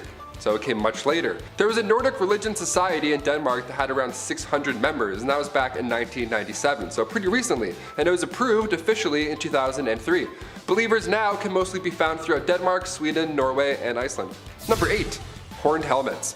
Okay, when you think of Vikings, you probably imagine a very large man and a big ass beard with some horns. You got a horn to blow on, a horn to drink wine out of or something, or some ale, and then 2 horns here on your helmet. Just the horniest fella. Well, aside from looking cool, this horned helmet would have served absolutely no purpose to a warrior in combat. I don't know, unless there's a guy out there just headbutting all of his opponents individually, I don't know. The horned helmets were only introduced into Norse culture when costume designer Carl Emil Doppler made them for Norse-themed operas in the 19th century. So it's really just modern art that we're thinking of. Also, Thor surely doesn't help. He has like wings on his helmet. I'm like, is that real or is that just Chris Hemsworth? I can't tell the difference. Number 7, hockey. I had to share this one, you know, being a Canadian and all, this one hurt. We found out that hockey wasn't our thing during Canada's 150th celebration. How epic is that? Oops, timing. I'm cold a lot of the time. My face hurts here in Canada. It hurts when I walk to the store and get my weird bagged milk and then I return back to my igloo, you know how it is. That's the idea, right? That Canadians are cold and they play hockey all the time. Well, honestly, yeah, pretty much, not too far off. Well, hockey isn't just our favorite winter activity. Vikings loved it too. They actually brought it here in the first place, believe it or not. They didn't call it hockey also, they called it a way better name. They called it slap and fatten, which means to slap the fat around. You slap some fat with a stick. Me and the boys are gonna go around and do some road slap and fatten. Car, heads up, pause the slap and fatten, let's get out of here. Vikings would get sticks and try and slap some fat in between 2 posts. Imagine getting cross-checked by a Viking. See you later, chest plate. Number 6, what's that smell? You would think that just looking at a Viking that they would probably smell bad. I don't know, they're by the sea a lot, they're always damp, there's lots of hair. I mean, the beards alone probably suck up 1% of the ocean. Barnacles and all that jazz. But believe it or not, these Vikings didn't smell bad, they were actually known for their hygiene. When excavations were done and all these sites that Vikings lived at, well, rather raided and then lived at, ancient hygiene tools were found. So like tweezers, combs, ear cleaners, they were into it. They weren't lucky enough to have Q-tips back then, so instead they used animal bones, which wouldn't hurt too much. Your eyes wouldn't really roll for that one, I don't think. It's just business, no pleasure.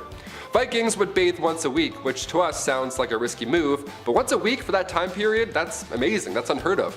Queen Elizabeth I would only bathe once a month. So put that in comparison. Mind you, when you're hauling gear throughout a forest and then you have to use your axe for 4 hours straight, you might sweat a little bit more than the Queen. Hey, number 5, Pedro of Castile. Pedro of Castile was doing as the European monarchs do. Sometimes you gotta marry for alliances. Sure, it makes sense. Your kingdom is much less likely to get steamrolled by a larger kingdom if you have an alliance with fellow kingdoms, or the bigger kingdom itself, actually.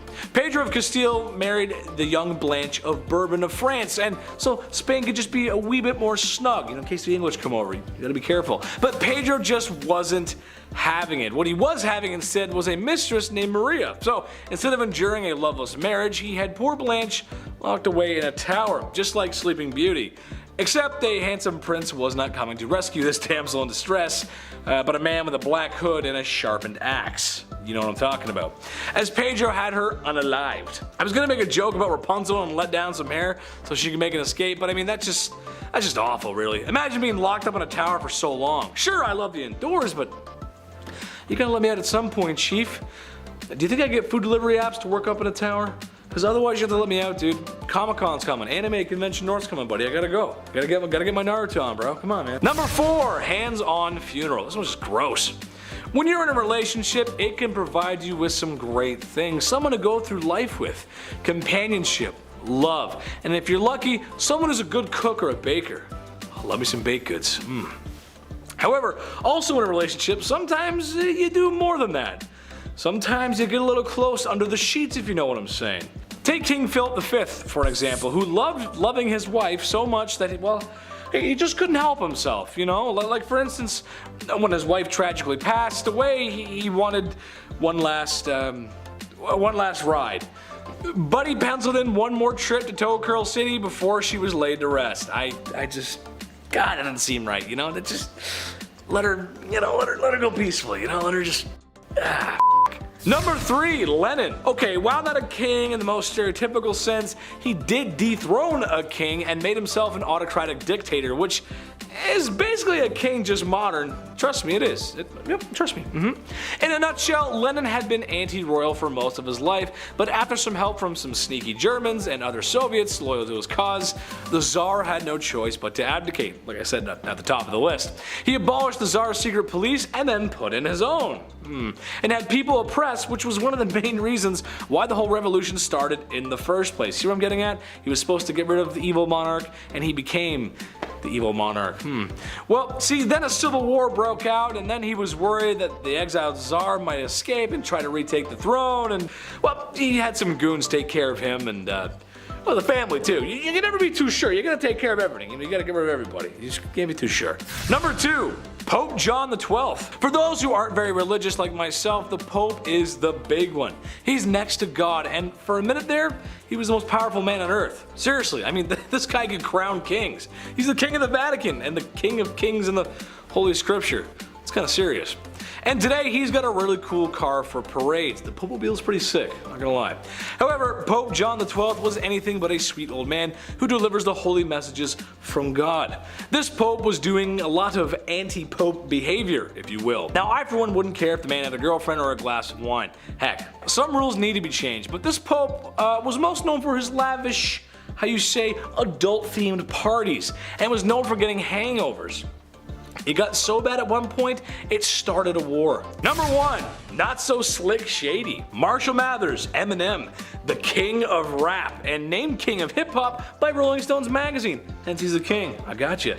Despite what you think of the man's lyrics, especially vulgarity, he's an excellent wordsmith and could write rhymes that would leave you tongue twisted. However, I don't think it would come to anyone's surprise that the man's got a few charges under his belt, especially the way he talks about Kim. There's a couple bad things said about her, I don't know. Back in 2001, arguably the peak of his career, Eminem assaulted somebody in a nightclub after getting fresh with his wife. He got 2 years probation. Maybe he is saying the things he's saying in those songs. Maybe he's telling the truth. I don't know. Number 10, the young Tsar. Being the leader of a nation is hard. I play a lot of city builders, trust me, I know. Being the leader of a nation whose people have been brutally oppressed by your family's dynasty for 300 years and in general living in very poor conditions, especially compared to the rest of the world, that's hard too. Even harder. Nicholas II inherited the throne from his father, which sounds great, but in reality was a lot of pressure to do so. As it turns out, Russia was in need of drastic change, and they would get it from the people and a bald man with very pointy facial hair. A communist revolution saw the Empire of Russia fall. 300 years of Romanov rule end overnight, as the Tsar was forced to abdicate his throne. So what's his crime? Well, not doing anything. Negligence. He did so much nothing that people had to do something. Number 9. Nero's steam. We've talked about Emperor Nero quite a lot on this channel, but that's because he's the down bad Roman emperor who puts opulence in Pax Romana. It's hard to pinpoint an exact crime or moment from him, as he's the guy you think about when you think of Roman emperors. However, his crimes against his wife Claudia Octavia are very notable. So when Nero was getting remarried, he had to get rid of Octavia. I mean, you can't have like 40 wives. That's you gotta get rid of her. But how? I mean, how do you get rid of a woman like that? He actually did the whole James Bond villain thing where the victim gets placed into a trap. It's very crude, but theatrical, because remember, theatrics are important. Remember that, folks. Hence, Octavia was banished to an island where shortly after she was locked into a vapor bath, where she suffocated. Naturally, to make himself look better, they made it look like she did it, not him. So yeah, what a great guy. What an absolute hero in that story. Definitely not a villain. Number 8. Afzal Khan. Everyone remembers King Henry VIII for doing what he did to his wives. Nazi, slap on the wrist, Nazi, don't do that, for shame. However, I would like to offer Afzal Khan as the alternative monster here. He didn't unalive a handful of wives like Henry, no. He actually managed to rack up a count of 63. Yep, you heard me right, 63. First off, I don't know how you have that many wives and or remember names, let alone birthdays and anniversaries. I would not do very well in that situation.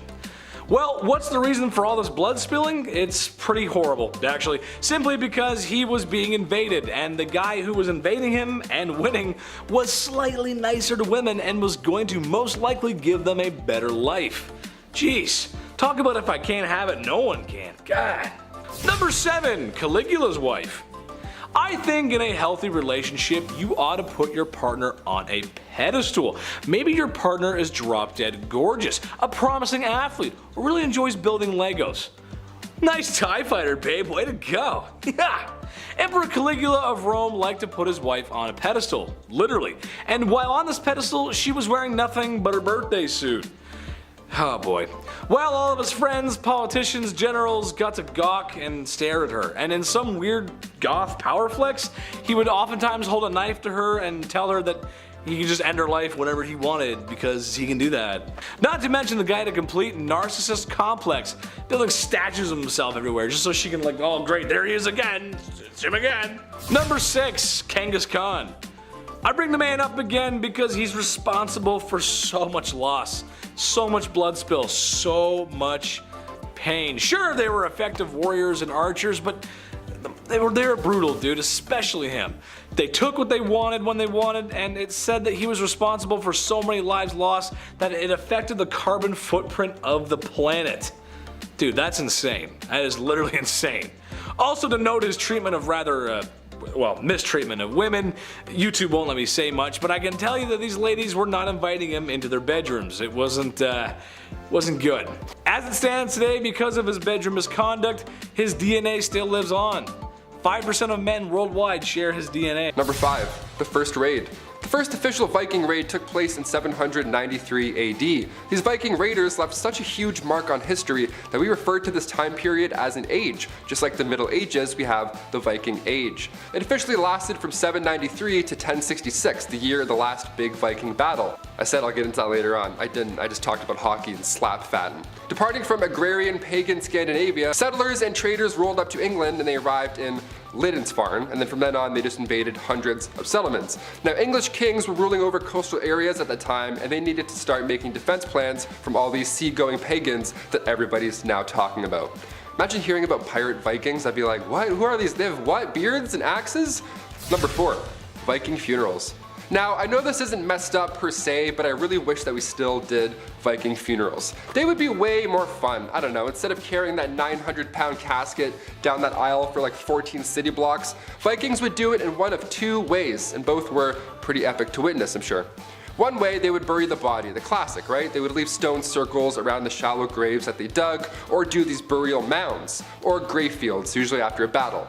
Vikings were pagan. They believed that the more smoke there was during a cremation, the better. The smoke was their way of reaching the afterlife. Boats also symbolized safe passageway to the afterlife in Norse mythology, so Vikings would shape these stones around the grave like a ship or a boat. But high-ranking Norsemen, they would be buried with their boats. In 834 AD, the Oseberg ship burial honored 2 women, and this ship vessel was massive. It was 70 feet long and 17 feet wide, had 15 oars on each side. It was discovered in Norway on a farm, so the whole shooting an arrow while they're at sea thing, that sadly wasn't common. It wasn't a thing at all, really. Because if you missed, you just gave away the Oseberg and you botched the funeral. Way to go. I know, sorry, I know. Number 3, hit the slopes. Vikings didn't invent skiing by any means, but they did make it cooler. The name skiing actually comes from an Old Norse term that means to stride on skis, and Viking would hunt on these skis. They got so good at hunting down elk on these skis that a law had to be written in order to protect them from going extinct. That's how good they got. The Gulathing Law of 1274, it was written in Norway, and it outlaws the hunting of elk while on skis. You probably read that and you're like, who the what? Skiing was such a big advancement for Vikings that there's 2 Norse gods involved in the sport. We have Ullr, the god of snow, and Skadi. Imagine these 2 showing up in the next Thor movie. Game over, man. Take my money. Number 2, rap battles. I'm currently in the middle of Netflix Rhythm and Flow series. It's a great time. I'm loving it. It's like American Idol, but for rap. Like, hi, that's amazing. Rap battles today are nuts. They're crazy, they're intimate. Rap battles today are so impressive, but imagine getting schooled by a Viking. Yeah, you heard me. Imagine a Viking battling you and then just destroying everything that you care about after destroying you with words. You got a twofer. During those olden days, you needed a way to pass time. If you couldn't play hockey or slap fatten, and there weren't any villages to destroy, you always had poetry. Fighting comes from the Old Norse term fleita, which means provocation. Insult exchange, but make it theater. Norse literature really has tales of their gods fighting. Imagine the next season of Loki and he's battling Freya. I'm like, come on, he's got this. It's hometown advantage. It wasn't to see who can diss the other's hometown the hardest, really, per se. This is actually a challenge in order to see who can spontaneously think of a poetic retort. In Anglo-Saxon England, flighting would go down during a great feast, enjoying roast while watching a roast. We love it. This was entertainment in the 15th and 16th century Scotland. Now we have, well, this. We just have me ranting about flighting. If you like it, give it a thumbs up. I'm doing my best. And finally, number 1, go berserk. Whenever you're playing a video game or like Assassin's Creed Valhalla per se, that health bar at the top starts to glow and you're ready. For a brief second, you can go beast mode and then everyone can hit you with arrows and nothing happens, right? You go berserk. Most games have this in some way, but did you know berserkers were a real thing in history? Just like Thor and Loki and everything else, apparently. Those Norse warriors would arrive to the battle decked out in bearskins. The term means to change form, so these guys were considered a higher power when it came to these battles. So you gotta call in the big dogs, or as they were described back then, mad dogs. They could take an opponent down with just one hit, and today we have an idea of what may have helped the fight. The odds that the guys were on something, be it mushrooms, maybe they were hammered, are pretty high.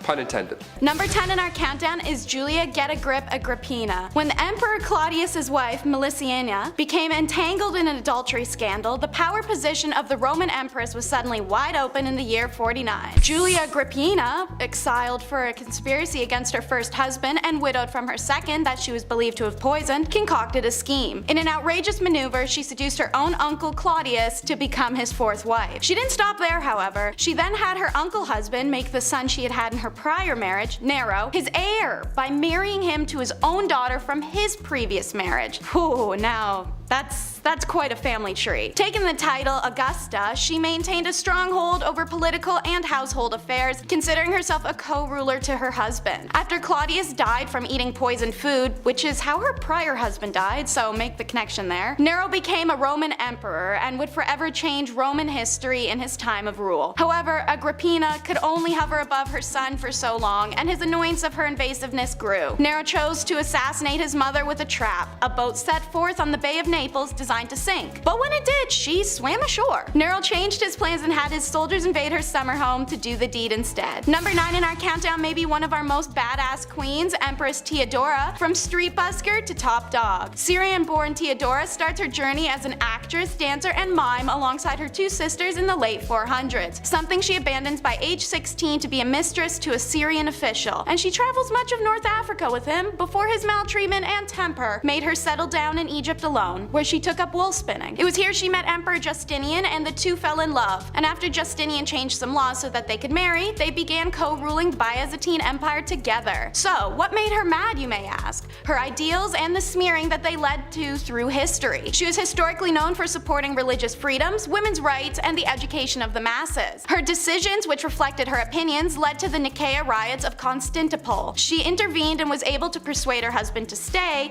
The two successfully quelled the revolt, and in turn, she made Constantinople one of the most sophisticated cities in the world and promoted women's equity. Theodora's name appears in almost all the legislation passed during the period, and she received foreign envoys and correspondence with foreign rulers. Her husband died in 1527 AD, and Theodora took sole control of the Roman Empire. Under her reign, bridges, aqueducts, and churches were built. Theodora died of cancer on June 28, 548 AD. She and Justinian are both considered saints by the Eastern Orthodox Church. The she-wolf of France is in number 8 of our countdown. Her actual name is Queen Isabella of England, and she was famously married to the closeted Edward II. Acting as a beard to someone who doesn't love you would be hard enough, but the two did also have to produce heirs together. One would be the future King Edward III. Queen Isabella was in a desolate and lonely situation, especially as her husband's two male suitors, Piers Gaveston, who he gifted her jewels to, and Hugh Despenser, who was a wildly hated extortionist, were always his preferred company. So she rounded up some spiteful nobles, first killing Gaveston by beheading, and then driving Despenser from the country and redistributing his wealth. King Edward unsurprisingly was upset and sieged against those who had contributed to the death and exile of his lovers, all whilst his wife took cover in the Tower of London. It's here she met exiled British traitor Lord Roger Mortimer and started her own affair. She had him broken out and sent to France, where she later joined him and with her son, and then sent Edward a letter that essentially said, "Suck it." The anger at having been cast aside turned into burning desire for vengeance as Isabella invaded England with her new husband and army and usurped the throne, where she and Mortimer then ruled until her son came of age and had her dethroned for her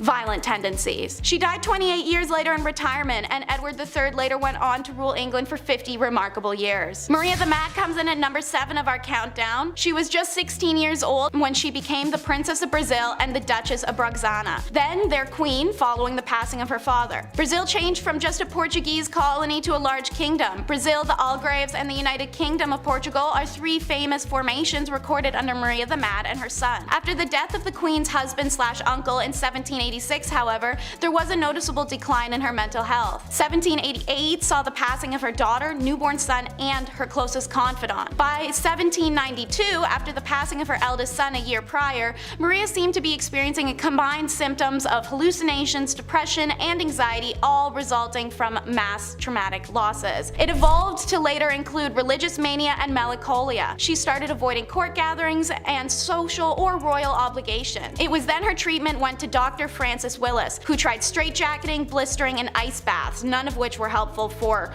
obvious reasons. After treatment for more than 5 years, he declared the disease was incurable. By 1792, Maria was no longer a capable ruler and deemed insane. Courts pushed her son John to take over the government ruling, but he delayed until he finally took the throne in 1799 for a truly tragic reason. There was just no longer any possibility that his mother would ever recover her senses. If the nickname Maria the Mad wasn't already taken, then this next Maria named Monarch would have snatched it up. In at number 6 is Maria Eleonora of Brandenburg. Maria Eleonora was born in 1599 to Prince of Brandenburg and Anna, Duchess of Prussia. She grew up pampered, and Maria Eleonora was the it girl of the 17th century. All powerful monarchs fell over themselves to marry her. While she was dismissive of the 22-year-old Swedish king Gustav Adolphus initially, in 1620 she changed her tune as she had apparently fallen in love with him practically overnight. And so they were married. With the king so frequently risking his life in battle, it became imperative that his wife produce a male heir, so Maria had to hanker down and focus on the baby-making business. Maria experienced 3 stillborn children consecutively before the successful birth of her daughter in 1626. It was a rare break in battle, so her husband was there to excitedly greet his daughter. Maria, however, had a very different response. Her baby was born with the condition fleece lanugo, a condition where hair covers the body of a newborn. Her infant was enveloped from its head to its knees, leaving only its face, arms, and lower legs visible. Maria was horrified, claiming to have birthed a demon, and rejected her daughter for the decade to come, even after losing her husband in 1632 Battle of Lutz. Watson. And while everyone mourns their own way, it's easy to say Maria really took it up a notch. She forced their daughter to sleep in blacked out rooms and reportedly hung King Gustav's heart in a golden casket on the ceiling above the bed, making the girl sleep directly under her father's blessed remains. In 1633, Maria Eleanor returned to Sweden with her beloved's embalmed body. She refused to bury Gustav for more than a year, reportedly embracing and caressing the decomposing king. Maria's story continues to become more demented with time, and her daughter grows to become her caretaker, especially when troublesome Maria runs away to Denmark permanently and her daughter's left to become the queen and pay her mom's allowance to Danish royals. Awkward. Number 5. King Henry VIII. The second wife of King Henry VIII. She was found guilty of treason, and she had been charged with having relationships with 5 others, including Lord Rochford, aka her brother, George Boleyn. She had also apparently had relations with Sir Henry Norris, the king's close friend, and when I say close, I mean they were really close. He was the groom of the stool. So they were close, and on top of this, Anne was also found guilty of conspiring to kill her husband. I wonder why. This list will explain a few reasons. Now, it's since been proven that these crimes were a bunch of rubbish. Anne wasn't present when these events even went down. She was still recovering from the birth of her daughter, future Elizabeth I, so there's no way she was fooling around with the groom of the stool in October 1533, Your Honor.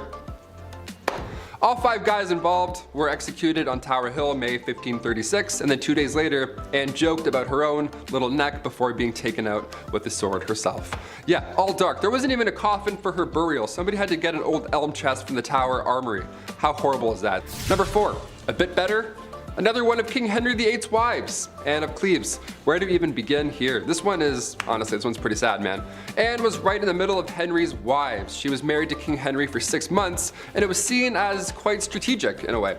Henry's chief minister convinced him to marry one of the sisters of Germany's Duke of Cleves, either Anne or Amelia. So in order to decide, King Henry requested that Hans Holbein travel to Cleves to paint a portrait of each sister, and then come back and compare them. This is like the birth of Tinder. I'm not even joking, this is how he did it. This man compared portraits and then chose Anne because every man praiseth her beauty. Yeah, compared her to the silver moon. Yeah, try that on a dating site, write that in. I praiseth thou beauty, madam, to a silver dollar. A silver sea sand dollar shining in the moon. What? I don't know, just click it. Click send and see what happens. Then a treaty was signed. A few weeks later, Anne arrived to England, and Henry was beyond upset because she looked nothing like the portrait, apparently. How horrible is that? You look nothing like this Victorian painting. How dare you? It's 6 a.m. and you've been riding a horse for 4 weeks and you don't look like this Victorian painting? Shame. He tried to stop the wedding, but it was too late at that point, so they had to follow through. And on January 6, 1540, their marriage was official. You can't unswipe this marriage, rich boy. Anne later accepted the divorce gladly and then lived as the king's sister peacefully until her death in 1557. Number 3, Christian VII. Christian, there's an ironic name for what I'm about to tell you. The prince that couldn't keep his hands out of his pants. I don't know how else to say it. Here we go. Christian VII of Denmark. He was a young lad. He was spoiled. He was a little comfortable with his body, maybe too comfortable, and he would often just have his hands in his pants hanging out. He was like one of those, rich king. He was kind of like Joffrey from Game of Thrones. He would just have just sit back and like suck on candy and stuff and just, fool around. I don't know, it was gross. Middle of dinner, this guy would pass around food to his family with those gross hands. He would alternate hands and pants to handing out food. What a little twerp. Now it's unknown, but historians believe maybe, just maybe, he was a tad mad. Who's to tell? Either way, don't touch the rye bread, Christian. Thanks. Go wash your hands. Twice. Number 2, King Henry VIII. Again. Of course, we have to talk about Henry VIII again. He's pretty bad, not gonna lie. Henry VIII was King of England from 1509 to 1547. He's been married a handful of times, as we've heard by now, and all of them have went south. When Henry married Catherine, he was 49. She was a few years younger. She was actually a lot younger, classic 1500s. Way too young. And when they got married, Henry was not the same as he was when they had met. He had received a nasty jousting wound, so now he was gravely overweight. He didn't do anything. He just laid around all day and complained. So Catherine, of course, just wanted some, shred of a life, and being again quite young, too young, she decided to look for love. Well, God forbid you try and have a life in the 1500s, because then the young queen was accused of having an affair and was publicly and horribly taken out in the courtyard. And finally, coming in at number 1, Henry II. The relationship between Henry II of England and Eleanor of Aquitaine is pretty memorable.